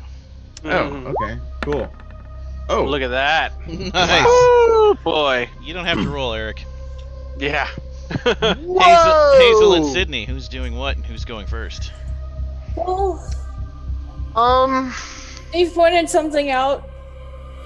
Neither Sydney nor Hazel have good social skills between the two of them. everything's fine. Fuck so with your wrench. I was gonna say I can do a persuade, and try to talk to them. Let's see. Got a 24 in charm. I could run them over with my vehicle. That's not a bad idea. One way to make him sing. So here's what you can do. 34 in bludgeoning. Here's what you can do. Sydney can roll his social skill, and Hazel can roll appearance and be a pretty lady. Oh. I've got a 50 Eye in candy. appearance. So I'm gonna guess Sydney leads, Hazel backs up. Yeah, probably. I mean, that would make more sense. This here's my mall. Sydney, roll it. Yes. Okay. Oh no! Save him, Hazel. You have a Oh, no. 25. I am so stressed Holy out that my crap. Him and a makeup prostitute is just showed running. up. Hold on. It's in a prostitute. I've got a run in my Oh. hose. My hair is disheveled. From handling the wrenches, got a grease smear on my face. Holy Have crap. you met, like have you you get met her my pretty in the- girlfriend? Don't touch me, Sydney. Can You've got like soot. You've got soot around your eyes and look like he just punched you there. Wow. Oh yeah. My makeup Something was wrong running with the from roof. all the rain, and my hair has gone to poof. Sydney, You know, how are you I- going to try to save this? Can I do a bonus die? And roll that Sarah credit gets another bonus rating. dice. Yes. Nice. I think that should just be your permanent hairstyle. By the end, it will be. Can I attempt to do one of my bonus die? Yes, you can. It's probably not a wise idea, honestly. And you need to roll a 1. Or Yeah, you need to roll a 1. I need to roll a 1. Never mind. That's not. Gonna work. Or a 2 with some luck. Just throwing it. Yeah. I mean, he needs to roll at least a 4. You going to pass on rolling it, or are you going to try? I'll No, try. he doesn't need to roll a 4. He needs to roll a 2 because he's only got a 25% chance. Mhm. Right, which would give him a 28. Oh shoot! I was looking at. And then Hazel. he'd have to spend Yeah. 3 luck points. Right. So either he rolls a 1 or he rolls a 2 and spends luck. I'm rolling it. You guys are doing this math thing, and I just. Here we go. All right, and go. Roll a 0, maybe? Fuck! You had exactly. It's an 88 replaced by 88. Sydney waxes eloquent to the first Harlemite he meets. Like, he tries to say hi with 30 words. And Hazel opens her mouth to help and belches. It's a 10. It's a 10, that belch. Amazing. So much. And they get nowhere. However, you other two, posing as the Plight of Harlem reporters, you find out from the locals that once a month, strange people and foreigners go into the shop very late at night. Notice that it's the locals saying foreigners, not white people saying foreigners. Right. Odd noises are also heard at those times. Sometimes there's more than one meeting a month, but fewer people attend those, and there doesn't seem to be a regular pattern to when they happen. Now, what did you roll? You got an extreme success. Yeah. You're able to Yes. find out that once a month always happens during the dark of the moon, which this month is on the 24th and 25th. What's today's date? Well, let's find out. I believe I think gave we're, you. like- I believe But I gave you the funeral date was on this the started. 19th. Correct. Hmm. That was on a Sunday. Monday morning, the adventure began. It's now Thursday, 23rd. Wait, no, 20. Yeah, today's the 23rd. Mhm. Second. So we Today's the missed 22nd. Math is good. Sunday 19th, Monday 20th, Tuesday 21st, Wednesday 22nd, Thursday. Thursday Thursday? 23rd, When does Gonna the Dark of the confuse Moon the happen? groups. 24th, and the 25th. So this weekend. Okay. So we gotta hang out in the old busted out pawn shop for Tomorrow 2 and days. Saturday, right? Right. Okay. Cool. And they're already suspicious of it, so you must be careful. Cool. Sydney should probably get the door fixed at his new establishment before we stay there.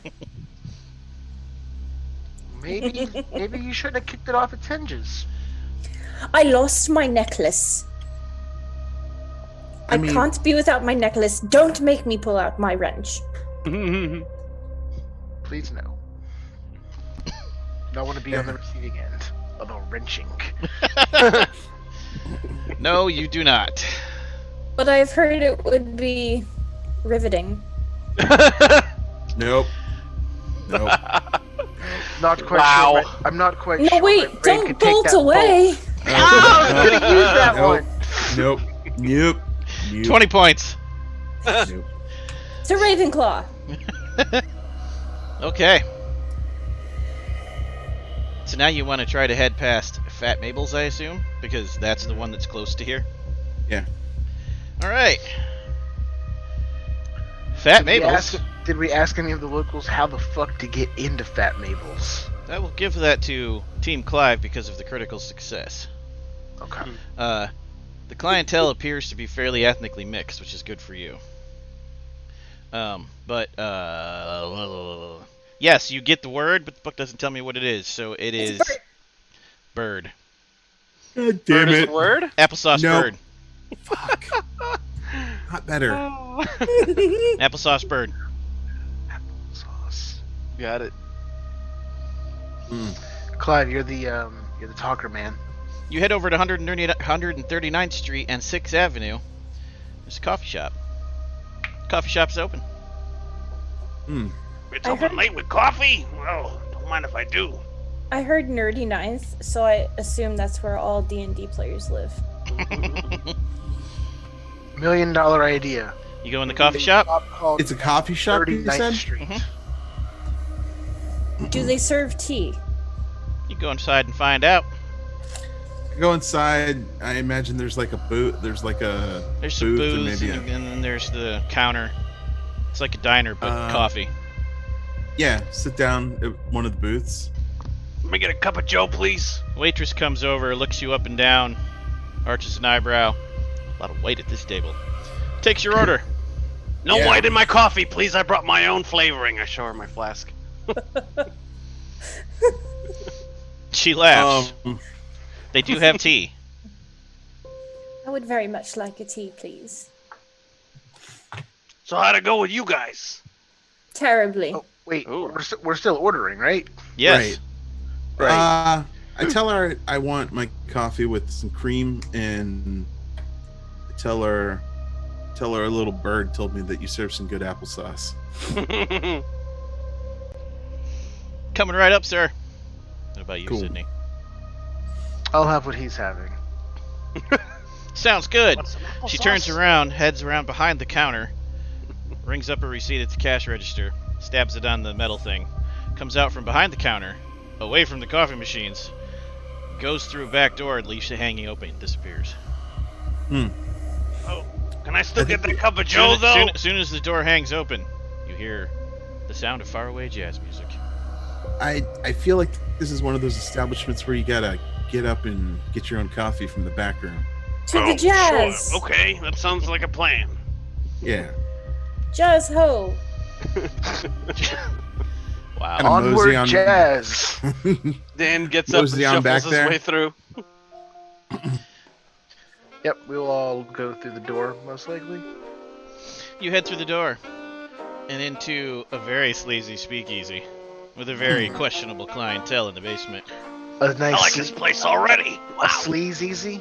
Have any of you ever been into a restaurant modeled after a speakeasy in real life? Yes. Yes. Yeah. No, Eric? Nope. So you head down the stairs into the basement, and then it's got a hallway down the middle normally, with booths on the side that are completely surrounded usually by dividers or bricks, so you can't see who's in them until you walk right past it. Oh, Everything is very muted lighting, and then there's usually a long bar to the side and a stage up here at the front. it's like a Buca de Becbo, but Yeah, kinda. Only Okay. moodier. Sounds fine. And all of the seating, everything is lined up, so you can't quite see who's there unless you get close. Funny All right. enough, this place is famous there's for its no family windows. style meatballs. There is a window. It's one of those little tiny basement windows up on Is the it a ceiling. spicy meatball? This one is just dirty and sleazy. I'm looking around like, where's that cup of Joe I ordered? That's a sleazy meatball. Is there an open booth or an open thing? You wander through, and group luck roll. Here we go. Can somebody with actual Hold on to your butts. No. Extreme. Holy crap! You stole my good roll, bastard. My sleight of hand skill. You watch head where past. those hands are going, sir. And in one of the tables is an Italian fellow, hanging out like this, and he's got two ladies on either side. And there's like three very large gentlemen in front of the booth, also Italian fellows. Their shirt open, the sleeves ripped off, Is there chest hair? large bulges like right here in their not quite fit right suit. They have Chest hair. cancer. Wow. No. Yikes. No. 45 shaped bulges. Oh, And they eyeball you, and the guy in the booth sits up a little, and he looks at Clive, and he almost mistakes you for a gangster he's got beef with. Take off your hat, boss. But he doesn't, and they let you pass. Is that Yeah. a 45, or are you just happy to see me? Do you say that? No, I don't. Okay. You'll find yourself in that booth in a second. Well, that might be useful. Just Yeah. glances at him. you know what? Fellas. She should do it. She should do it. Totally do it. Do it. Do it. Do it. Do it. You should do it. You should You're do thinking it. about You should doing do it, and you hear him making a joke about that time he hung out with Al. Al C. Big Al. Hazel Big starts Al, walking Big a little LC. faster. All right. You make your way past some other booths. You do find an empty one. Cool. You sit in the booth. No one's coming to serve you. This is a speakeasy. You're gonna have somebody go get drinks. What's everybody want to drink? I still want that cup of Joe, by the way. I'm sure they might have coffee. Hi. They probably have coffee. I shall go get the drinks for everyone. Well, Thanks. I mean, What do you there's get four them? of us. You need four hands. Well, actually, I don't want to be here with Sydney alone. So they'll probably try to like stab me and drug me. I'll be right You here. follow I'm Hazel. right here, Nice. boss. You follow Hazel, but the bartender is into Hazel and ignores you, so Hazel gets to pick what everyone drinks. Dan wants his coffee. Gonna Dan get gets an Dan's Irish coffee. Oh, who said they wanted coffee with some cream? That was Clive. And then, actually, Sydney never said what he wanted. Nope. I'ma get Sydney a gin and tonic. That gin or that gin?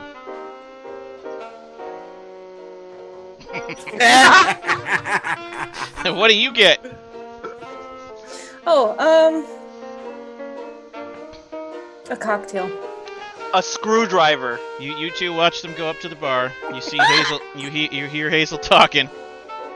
God damn Wow. it. That's too good. Yeah. God damn Wow. it. Nicely done. So, Sydney and Dan, you watch them go up to the counter. You see Clive and then Hazel's just like leaning on the counter, leaning forward a little bit, flirting. You see the drinks come out. You see him ring up a tab and say something to Hazel. Hazel points at you, and then they come back with the drinks.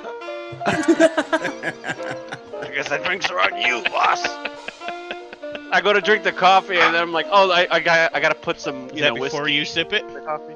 No, by automatically, I would see black coffee, so I go to pour my whiskey in it, and then I take a sip and realize that it already has alcohol in it, and go, Clive, Yes. Oh, I love you it. have discovered a White Russian. This is new to you. Oh, She asked for I, coffee with cream, so he did coffee with cream. I It's pretty good. feel the desire to wear a bathrobe. But yeah, cool. I don't Sydney, get that reference. Sydney, you get the bill, and the worst gin and tonic you've ever had.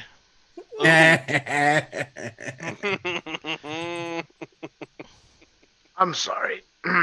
You guys ever see someone implode? That's what Sydney's face does. Is it pulls in. I've seen somebody And a bit die sour. before, but never implode. Nice. Mm. You know what? Actually, that just tastes like gin. Kind of does. Yeah, he put like this much gin and like this much tonic. And a squeeze of lime. A really old lime. What did they give you, boss? Sweet and sour? Sour and sour. So what do you do while you're Some sitting of there this. enjoying your illegal beverages? What was the guy's name that lives above this place? Oh. Got this. I got this. Makunga Madari. Oh, it is Kunga Madari. Yep. Whenever stays above. Mr. Caldwell, I think you should look for a story here. Yeah, I was thinking about that. Hazel, watch my drink. Don't let Sydney put anything in it.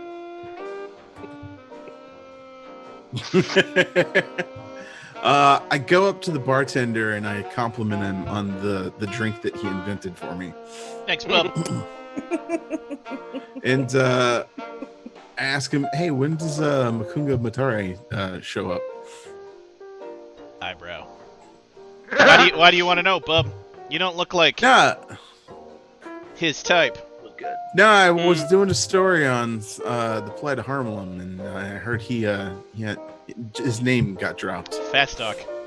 Oh yeah, I'm lying. Shit. What are you doing without me and you're lying? I mean, come on. See how? Oh Jesus. Right. Sure you are. Yeah. All right, look, man. I just need to meet the guy, okay? I just want to talk to him. Just want to ask a few questions. Some Why? weird shit that's been going on in town. Just some weird shit that's going on in town. His name got dropped. Like what? Like, I don't know, some gangs in the area. What are you gonna do with this information if you find out it's true? I don't know, just investigate it. Maybe write a story, seeing as I'm a reporter. Kind of story. Story. So I want to do. Can I psychology the guy Yes. to try to figure out? Yes, you can. Can I psychology this asshole? Is he an asshole or not an asshole?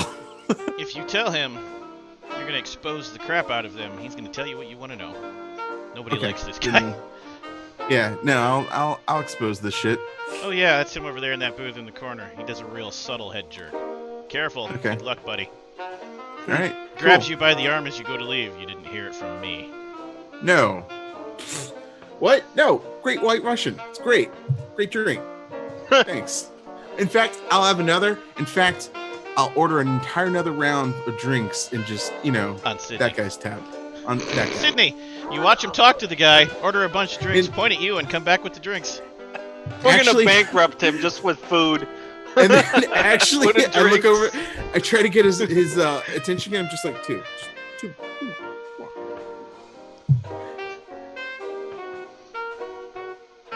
What's going on, Yeah. Mr. Caldwell? So the guy, that Matumba guy, is over in that booth over there. And I kind Makunga. of like Makunga. Sorry, he's over in that booth over there, and I kind of like head jerk. You want me to go over there and, talk to him? Dan, I don't want you to talk to anyone in here because last time that happened, I'm pretty sure Sydney ended up, poisoning us into Slumber Town. I still don't know what you're talking about, but whatever. Okay. That's Play your way, fine. Chief. Cool. All right. Now that he Uh, points out the table, you all have to resist the urge to stare. Sydney, we'll start with you. Pick a role Social that you think I would let you roll to be subtle. Huh. To be subtle? To be like, try not to look at the table. Don't attract attention. Oh my. Exactly, Hazel's doing it.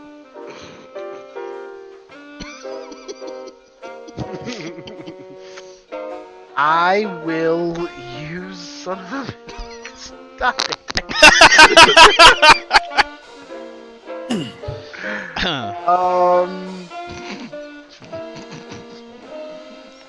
Broke Sydney. 2 points. For Ravenclaw. I'll intimidate myself to not look. Do it. I'll accept it. I mean, I got nothing. I have no clue what to roll here. Oh, look at that! Get the fuck out of here. Sydney, you see Sydney start to look at the table, and then he says something, apparently to himself, in a language you've never heard, and whacks himself right in the nuts. Not that kind of hard success. No. Oh no, you'll be the opposite of hard after that. Not like you're gonna double over in pain and scream, but more like you distract yourself very effectively. Chief, I know Hazel, you're your into turn. some questionable stuff, but you Does know. he intimidate himself so well he pees himself? What he does distracts all of you and gives you all a bonus die. So Hazel, what are you gonna do to not Cool. stare? Just a little dribble. This gin is hitting him harder than he thought it would. Because it's like 95 proof because it's the cheap shit. Oh, That's let's good see. Can I just picture myself driving and use drive auto just to like daydream about I'll allow it. Yes! That's a good one. Oh. Bonus die. Fuck! Because of Sydney. Thanks, Sydney, for punching your nuts. Anytime. Oh no! Would you like to Oh, spend it's 12? worse. Would you like to spend 12 luck points? I would, actually. I'm gonna do that thing. Clive. So I was actually thinking of going the route that Hazel went. Can I roll my brawl to discuss a conversation with Dan about his boxing career? Yes. I now have the lowest luck, my friends. Yeah, you're a boxer? Boom! Oh yeah, I didn't tell you about the time that I made the circuit back when I was in the Legion. I got Oh. What happens, Clive, is you are successful. Dan does not have to roll. However, it takes 30 minutes to get Dan to stop talking. So then I clocked this guy. He thought he had me down, and then I just came up with an uppercut, and I hit him right in the kiss. I mean, pow! You know. While In that he's 30 talking, minutes, is there any, somebody gets a Can third I was- round and points at Sydney. is there any way that while he's like just gabbing for forever, that I can sort of like look over nonchalantly, just sort of like use them reporter eyes to Reporter. keep tabs on him? Sure. All right. Wouldn't that be What- the same as like fry eyes? Reporter eyes? Huh. Wonder what that rolls for. I don't know, but it's pretty low. Spot hidden maybe? What am I rolling? Yeah, we'll do spot hidden for this one. Because they don't have a cool I- investigation skill I can substitute. I could try to listen, maybe? I don't know. From where you're sitting, you have a higher success chance with listen. Meaning, spot hidden will be hard. From where I'll you're sitting. roll that. Okay. Does he have a journalism skill? Ooh, no, there's A actually writing no skill? They are talking in an African dialect. Oh, cool. Anybody here Roll psychology. roll psychology? Ooh. Damn! You don't understand the language, but emotions and laughter and noises that they make lead you to understand this is a very dark conversation about something violent. Somebody's going to come to a bad end soon. Mm. And, because that was a hard success, you overhear the word Millie. Ooh. There it is. And then you overhear another word. Rockwell.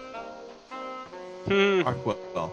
Oh, Whose shit. last name is Rockwell? Can't remember Rockwell. No idea. Do you say that out loud? Yeah, I do. I'm sorry, Mr. Caldwell? Can I help you? Yeah, do we know anybody with the last name of Rockwell? Mr. Caldwell, Yeah, I don't Sydney? understand. I don't understand the joke. Yeah, I just can't think. I can't. I mean, you're Sydney. You're Sydney, and Sydney. I mean, she's Hazel Murphy. That's Daniel Lombardi. Yeah, You're Sydney. that's me. Mr. Rockwell, again, I do not understand the joke as to why you're acting this way. Was there? Well, I know your last name's asshole who poisons everybody that loves him, but man, it's really. He loves you. God, it's just really. Did I tell you how I beat the Sicilian? Let me tell you a story about that guy. I had him on the ropes, let me tell you. I see. You know what, Dan?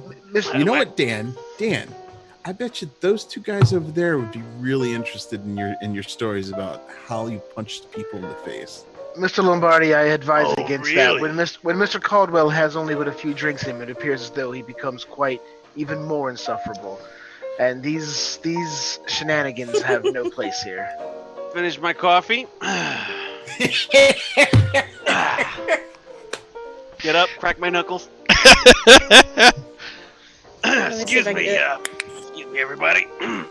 Shuffle over to the table. You walk over to the table and stop in front of it where it's obvious it's them you want to talk to, and you're like, 6 is greater than 2. There's 6 of people in that booth?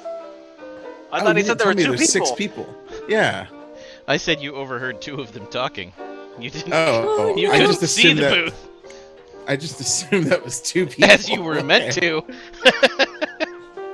I act like a drunk guy. I think I can pass. Guys, I have sent Daniel to his death. Eric, you mentioned a backup character. This is a very nice establishment I find myself in.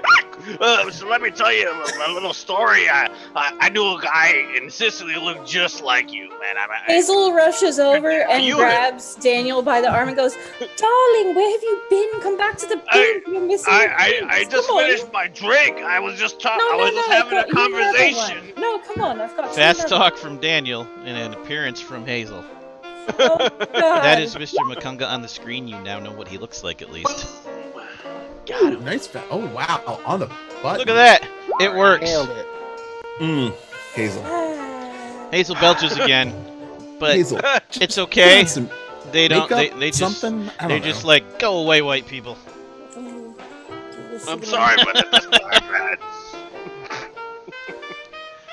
This really makes you wonder about Sydney's porn habits, since they all look like Hazel apparently. Hey boss, I think I got eyes on the one guy. I think I know who we're looking for. Oh, darling, you're hallucinating again. It happens every time you have that alcohol. Come on now, come on. Are you happy with yourself, Mr. Caldwell? With Yeah. the set you're sewing. Did I do good, boss? You did good. In fact, I think you should have another drink. On All Sydney. right, that sounds great. In This fact, time- Sydney was hey, just telling me while you were gone that you should have another drink because this time with no cream, okay? Just black coffee. What do you do with the rest of your evening as you get progressively more drunk, and Sydney gets progressively more annoyed at the tab? no, I stop after like 3. Okay. Just a regular coffee. Holy Irish. How long? In other words, how long are you gonna hang out here? Is there a bathroom? Yes. Sure, go get beat up. That's a great idea. Sydney, you need to go to the restroom? Currently, is this your concern? Yeah, I'm really concerned about your bladder right now and that you've had, at least 3 drinks. At this point in time, Mr. Caldwell, I'm less inclined to participate in your ridiculousness. I think you should go to the bathroom. Want to go to the bathroom? I don't want to go alone. Guys shouldn't do it alone. I got your back, Mr. Caldwell. No, I want you to stay We're here. gonna go powder our chests. I'm going to attempt a psychology because I have no interest in doing anything with Clive right now because he's a He's an asshole. I can roll it. I can watch your back for you, Mr. Rockwell. Don't worry about it. Yeah. No. No. Dan figures Mr. out what you're trying to say, though. Mr. Dan. Caldwell, I have no interest in spending any time with you this evening. No, I just want you to spend time in the bathroom. That's all. We'll stay. We'll leave like a thing between us, and so we're not actually. We won't even talk. We'll create this whole code where dudes don't talk in the bathroom. Yeah, that's fine. We can, Mr. Rockwell, we can smoke a couple in the bathroom. It's fine. No, Dan, I want you to stay here. Oh, okay. Sure. And I want you to watch that table. Will do, boss. I'll just, right. I'll stay over here, drunk. Come on. Come on, doesn't Sid. wanna I keep the talk act up. shit. Like, Wants to go. What, Hazel? I said Clive doesn't want to talk shit. He just wants to go shit. Yeah, exactly. Mr. Caldwell, I have no idea why it is you're wanting to do this, and again, this is another joke of very poor taste, and It's not it's not a joke. Let's just go to the bathroom. Come on. Everyone, I apologize. Unfortunately, at this point in time, I think I'll be taking my leave. Mr. Caldwell is Yeah, that's fine. It's all part of the act, boss. Don't worry. beyond dealing with it at this point. Obviously, he cannot hold his liquor well. Not a Hey. problem, Chief. Just this fine. You know what, Sydney? Go hail a cab. It'll be fine. Everything's fine. You'll be fine. Do you leave, Sydney? I do. Okay. Daniel just kind of slouches a little bit more in his seat, but keeps his eyes straight at the table, and he kind of throws his head up like this, and he's just like, Oh my God, I hate this place. Why do you keep taking me to these places? They play this jungle music. Oh God. God. So, Sydney, Yeah. for no reason, what's your dexterity? oh shit. My dexterity, 60. Is it? Ah. Okay. It was You such head a out to happy go song, home. and then- Well, not home. To hail a cab is what you said, yes. Hail a cab? But we did make it very clear we were staying at the pawn shop, right? Oh, yes, you can No. head back to the pawn shop if I that's mean, what if you you wanted to wants do, to. yes. I just meant you're leaving them, is what I'm saying, yes. Yeah. Yes, Don't I leave am. us. You're leaving That's them. lower. That's lower forever. You're leaving them and get hit in the back of the head with a sap! Gas! Dun, Where did dun, this dun. take place at? Nowhere near you. You're still on the bar like, what an asshole. What do you leave for? Melt their faces. Melt their faces. Nobody The three left of that you table? cannot react to this until I say otherwise. The Okay. six Oh, guys never left the table. You don't know. Because you I went was back looking to at your 'em. You went back to your table. You can't see their table from your table. Oh. That's why I didn't show you their face until you went over and looked at them. But we can see their booth, right? You can see their booth, yeah, but you can't see the other side where there might be a door you don't know. Shit. No, yeah. Remember, I said speakeasies are built where you can't see Yeah. anything unless you get up on it. Yeah. So if they followed him out, you'd have seen it, but not if there's another way out. So Oh. with that sap, Stand by. okay. I will let you know. Jeez, if only Clive had given me some warning or some sort of indication that I was in danger or communicated in any possible way with the rest of the group. You're the only one that didn't pick up on it. Oh my god. Don't want to be in edit mode. Thank you. You take 3 damage. Yikes! Okay. You whip around. There's 2 Italian dudes and an African American dude. They got billy clubs out. They also have those weird knives at the sides of their pockets. They're not wearing the hats, but they surround you for a beatdown. Can I tell that these are cultists or without their hats? The look weird at the knives knives. give it away. The weird knives, right? Okay. It Am is I your about to turn. watch someone die? Cue that sound effect for the gunshot. Pew. Don't bring a knife to a gunfight. Yeah. Eric is correct. 3 guys with knives and clubs are coming up on me. I'm gonna pull out my 38. Take a shot. Give him the Chicago way. Please And don't die. yeah, I'll point it at the one who is closest to me. Probably the one that actually just hit me upside the head, Yes. and I'll turn for like a gut shot. Ooh. Roll damage. Boom. Well, wait. Blam. He has to do the dodge thing first. Oh right. Oh, A that gif dodge. is weird. The dodge thing. The dodge. Oh no! Fuck! Oh no! Guy turned into Hold Neo. on. Hold on. Wow. Hold on.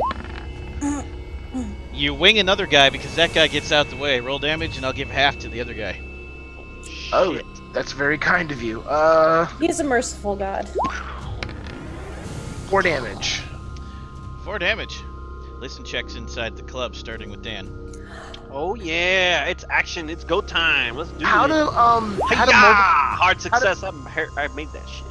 Sorry, Tyler. How do multiple attacks work? Because I actually have a ability. My attacks are 1/3, so I probably have a rate of fire of 3. How do you do multiple attacks in this system? Firearms. Well, I mean, are there negatives to each roll? Like, do they become know how that harder, works. I or don't are you just, know how we're gonna handle that. Hold on. or are you just eating ammo quicker? Smoke that wagon. Skin that smoke wagon. Get in that smoke I wagon. know how it works for wax. We're gonna have to look up how that works for a gun, like for the reload.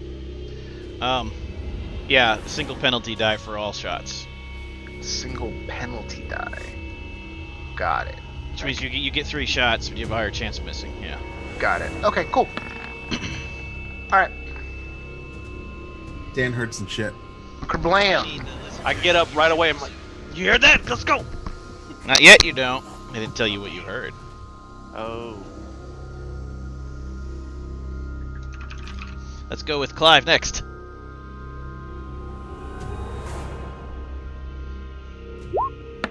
Nice. Let's go with Hazel Yep. next. Yep. Oh god, this is gonna be bad. Oh! It's swinging back the other direction now. You all hear About in time. time to get out of the way something heavy flying towards your booth, like whistling through the air. You all dodge out of the way, and one of those weird knives hits the wall right where it would have hit at least one of you. Motherfucker. Wow. Son of a. And then you look towards the other booth, and you see them standing there. Not 6 of them, though. Only 3 of them, looking at you, including Makunga. He gives you an evil smile. Some of his Fuck teeth, him. some of his teeth have been replaced with maybe animal teeth, like fangs that aren't his, that have been replaced in his mouth. Oh, that's He gives you the evil smile, and then he runs out, and they turn, and everyone in the bar starts freaking out, and they turn and they take a shot towards the mobster's table. The mobster's men immediately react to start shooting back, and the whole speakeasy erupts into chaos. Oh god. Oh. Oh, wow. crap. Mr. Rockwell, Run. are you only going to take the one shot, or are you going to keep going? Let's get the Can fuck I out of take here. shelter under For- the table? Is this Shelter the in same, place. Is this the same turn? Yes, you're still in your Get out, action Sean. and your turn. No, I'll take the one shot, but if I can, I would like to try to move, get some space between us, but like do it while like doing like blam and like backing up and keeping the gun like at them. Okay. You can dodge one Son of of a- those. Bitch. Okay. Probably should have asked you before I rolled the second one, but I didn't, so in your favor, this is dodging the hard success. Well, Doesn't matter. work either way. Yes. Yeah. Very serious question here. If we all die, You take 5 more damage, Sydney. How you doing? If If you all die, then that's a lot of backup characters. yeah, I was like, well, how do they I get mean- introduced? If to you all the die, then kids? how do you feel about Murder on the Orient Express? Okay. at 5 damage, right? Yes. So you're up to Okay. 8. Fuck. Yep. So I've taken 8. If you want to take a peek at my character sheet, you can, but I don't want to say out loud. We'll let the people at home see for the suspense. Do you have like a special HP? Like, Do you maybe have something that you can use against these overwhelming odds that might be able to, I don't know, Melt liquidate faces. the opposition? Liquidate perhaps? I have had one turn, Eric. let's see what happens next, shall we? Dan, Melty bullets faces. flying. What do you want to do? Is it my turn? No, it's Dan's turn. Oh, damn. It's turn? Fucking A. Crossfire. Fucking A. The three guys are running away from us, you said? They threw knives at us and then They're running targeted away the from the gangsters? mobsters now, but yes. The mobsters are after Clearly, them? Well, clearly they did this to cause chaos, so you couldn't chase them. If you do That's chase fine. them, you're going to be in the crossfire zone. there's got to be another way out, because how did three of them just disappear? There is, but to get to it, you have to go in front of the mobsters who are shooting. So, like, I will show you. It'll make more sense. I have random maps that we'll probably never use. Heyo. So we're going to use them now. This game does not use maps option often. So, to close some stuff for the view. So, Eric, There's a dead body. this is the hotel room. We could have used it if I'd needed to for the action scene in the hotel room for the murder. That's Jackson on the bed. So this is your booth, Eric. You're here. Hallway. Their booth. Hallway you can't see. It connects up here somewhere. Mobsters are here, shooting this way. So, if you get there, you gotta go through the fire to get there. oh, Goody. Oh boy. Well, I Which guess is I why don't they have did a it. choice. Yes, you do. You have a Gonna choice have of to. going under the table. Under the table, like, And, you know, like not getting knees shot. and elbows all the way to the hallway. No. Hide under your own table until all the shooting stops. Yeah, but that's no fun because then they get away.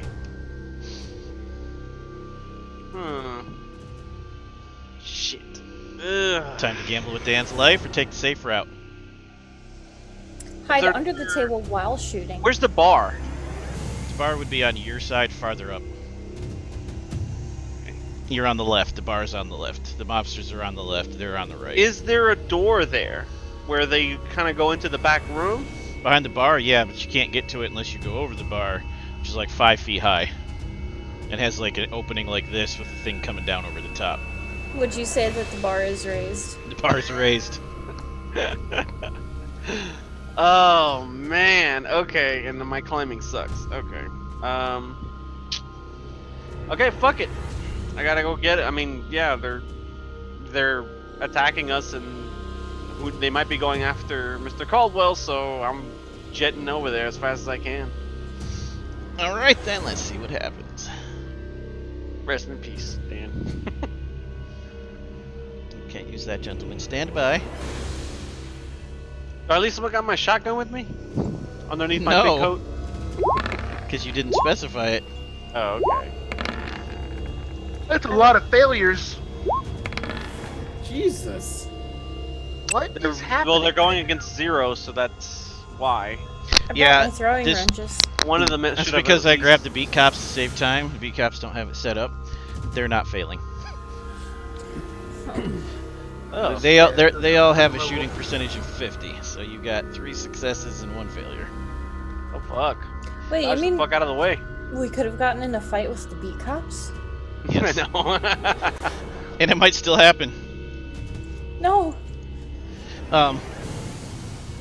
Okay, so all of the shots that didn't miss are not random flying ammo. It's the one that did miss that's the problem.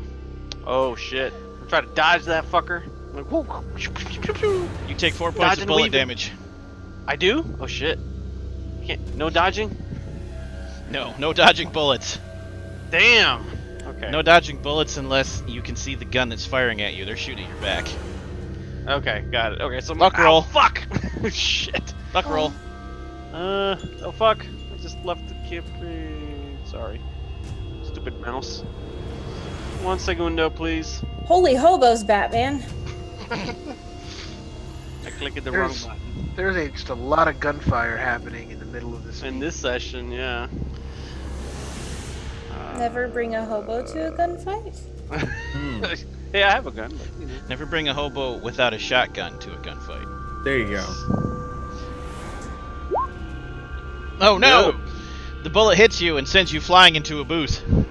Oh fuck! I'll spend the 12 luck to not get blown away. Okay, the bullet hits you, but it So- propels you forward instead. What? Okay. All right, Ugh. Clive. You, Don't you die, watch, Dan. you watch Dan get shot going for it. How heavy is the table we're at? Heavy enough that if you fling it towards the hallway and get behind it, the bullets won't get through it. It's very thick oak, like 6 inches. Can I That's your expertise. I'm not that strong, man. fling it for cover and Comparatively. try to run? You can't run with it. Well, you can try, sure. Make Can me a we hard roll it? strength roll.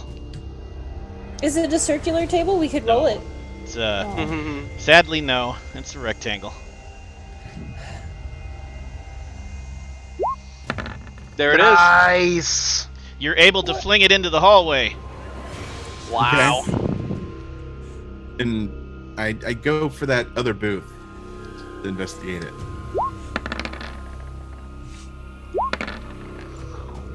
Okay. Now we need those gunfire sound If you're effects. wondering why I'm still rolling, because the gunshot I'm using is out of convenience. That's not what you're actually hearing. What you're actually hearing 45s. is... I've got it here somewhere.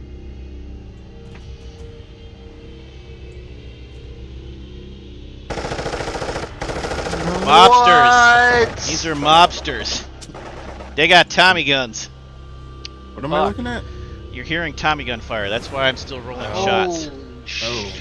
It should probably go right through that fucking table, That's though. what Tommy guns can go through solid steel. That's what those rolls Really? are. Rounds. That's what those Yeah, rolls man. Are. That's what those rolls are for. They used, to Hardness. riddle, they used to riddle those cars up when, you know, with drive-bys and shit. Forget about it. Oh damn. Look up the St. Valentine's Day Massacre sometime. Oh, I've heard of that. Well, I read about it. Tommy guns That are table no joke. has 20 points of hardness. Clive, you take Mhm. 6 points of bullet damage. Make a luck roll. Jesus. Oh no.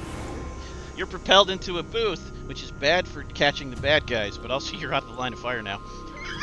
You may want to... Hazel, you watch that table get blown to shit. What do you do? And you see Clive and Dan just got shot. Oh! Cry. Clive just worse.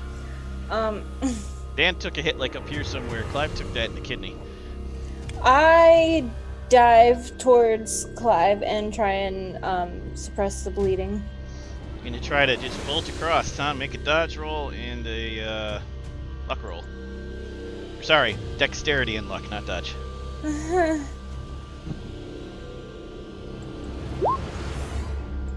Oh, Oh! You trip and fall and land on your face in the booth without any bullet holes. No. Oh my god, I'm so happy. Mobsters go charging past your booth, firing their Tommy guns. You mobsters are coming behind you, firing their Tommy guns, Dan. Sydney, what would you like to do? It's your turn. Okay, well, Sydney ain't doing You hear so from hot. inside. he's still facing Everything's off against fine. 3 dudes. Yes, It's fine. Everything's fine. he's facing off against 3 dudes, one of whom has a bullet hole in him. And he hears Tommy gun fire from inside the speakeasy. And then you hear Dan the hobo.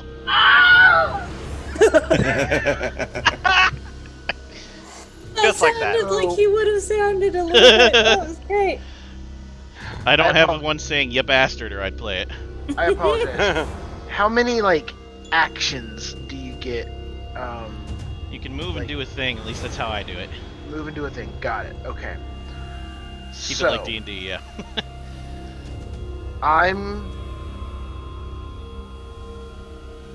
got a bullet hole like somewhere, like in my leg probably. I'm bleeding out pretty bad. Yeah, I missed the Um, artery, but it's in your leg. And, Yeah, like and your head is ringing. You're bleeding out of your left ear. oh yeah, Hmm. I got a concussion, probably doing not great. And so I'm going to look up and remember the things that I've seen, and Here we go. put my hand up towards them, and they're kind of like, just instead of the gun, my hand comes up naturally, and it almost looks like the inside of my hand is almost like melting or like distorted, and then this mystical kind of like energy will come off of it, and I am going to literally try to melt the face of one of these guys. And the Why way not that all this of them? works, because it's 5 magic points per 15 size of living flesh. And then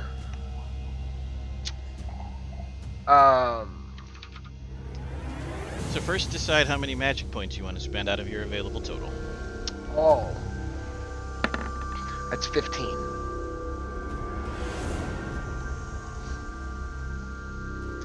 So the target's flesh is melted, causing horrific disfigurement. 1d4 damage per 15 size points affected. Yep. So if I'm using 15 magic points and it's 5 magic points per 15 size, I should be able to now hit this guy for 4d4 melting damage. Is that right? But first, power roll. Oh no. And Oh, second, yeah. sanity roll. Oh. Extreme. Extreme success on the power roll. Sanity roll. Sanity roll. Ooh. Success. Fucking A. What does it say for sanity damage? It should have a number before and after the slash. It was 4,000 sanity. 1d6 cost is 1d6 sanity points. Roll it. There should also be That's if you make it. There Wow. should also be a sanity check for like viewing the spell, since this is the first time you've seen it. That's why you rolled sanity. Ah. Well, there's a sanity cost for seeing. Yeah, you get flesh the left melt. side of the slash for that because you made the sanity roll. So you roll a d6, you lose that for casting it. You lose a little more for seeing it the first time. Okay. Hmm. So Not that's bad. That's 3 for casting, and then I'll lose 1 for seeing it for the first time. So over 4, and then anyone else who sees this happen, Sanity. has to make their sanity check, and then it's either 1 or 1d6 sanity lost. Unless they're So- already crazy. Your threshold, you're fine. 4 is not over your threshold. You do not have a temporary madness. Roll the damage, multiply by 2 for that extreme success. Oh, it's gonna hurt. Gonna melt that dude's head. That's He's gonna look like the Mendoza. 3, Ha! 4. Look like a pancake batter, man. Sydney holds his hand out and is like, "Yeah, Cthulhu, Fakatagan," and like the guy Indiana Jones is.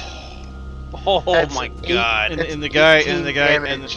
and the guy Raiders of the Lost Arks, like legit. And his friends look at him and they start laughing maniacally, and you realize, shit, these guys are already insane. Oh god. That's down. a Tuesday night for them. And they're like, and they look at their friend Melt and they start laughing and yelling in Cthulhu speak and clawing at their own face. Wow. What? Fanatics. They're nuts. They're not doing anything now. You gonna run? I was gonna say they're not doing anything. Yes. You may want to run. I will definitely run. If this buys me a bit of time, I will run. Hazel, what you got to help out Clive there? Oh shit. He's probably blaming Sydney while he screams. I've got a 30 in first aid. Roll it. Yeah. 8 luck points. I have another. I've got a bonus roll. Go for it. Yay.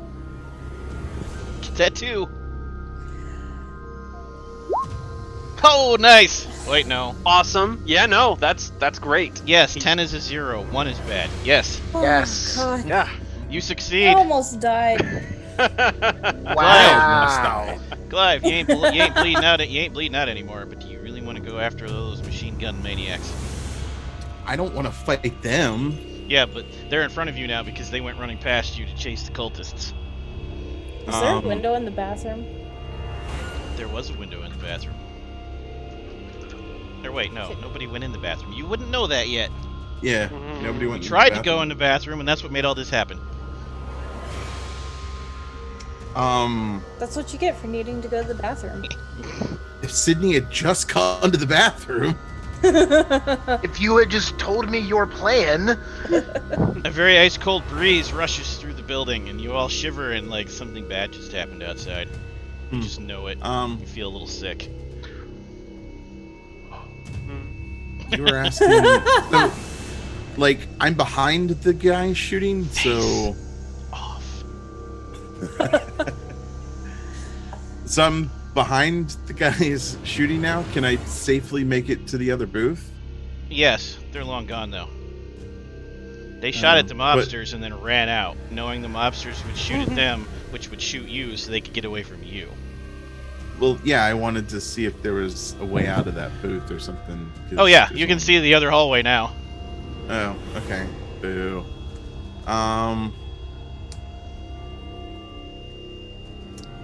Yeah, I guess there's just sit tight for a minute for all this shit to go down and not get shot again. Because apparently fighting in this game is stupid. Fighting is super deadly in Cthulhu, you were warned.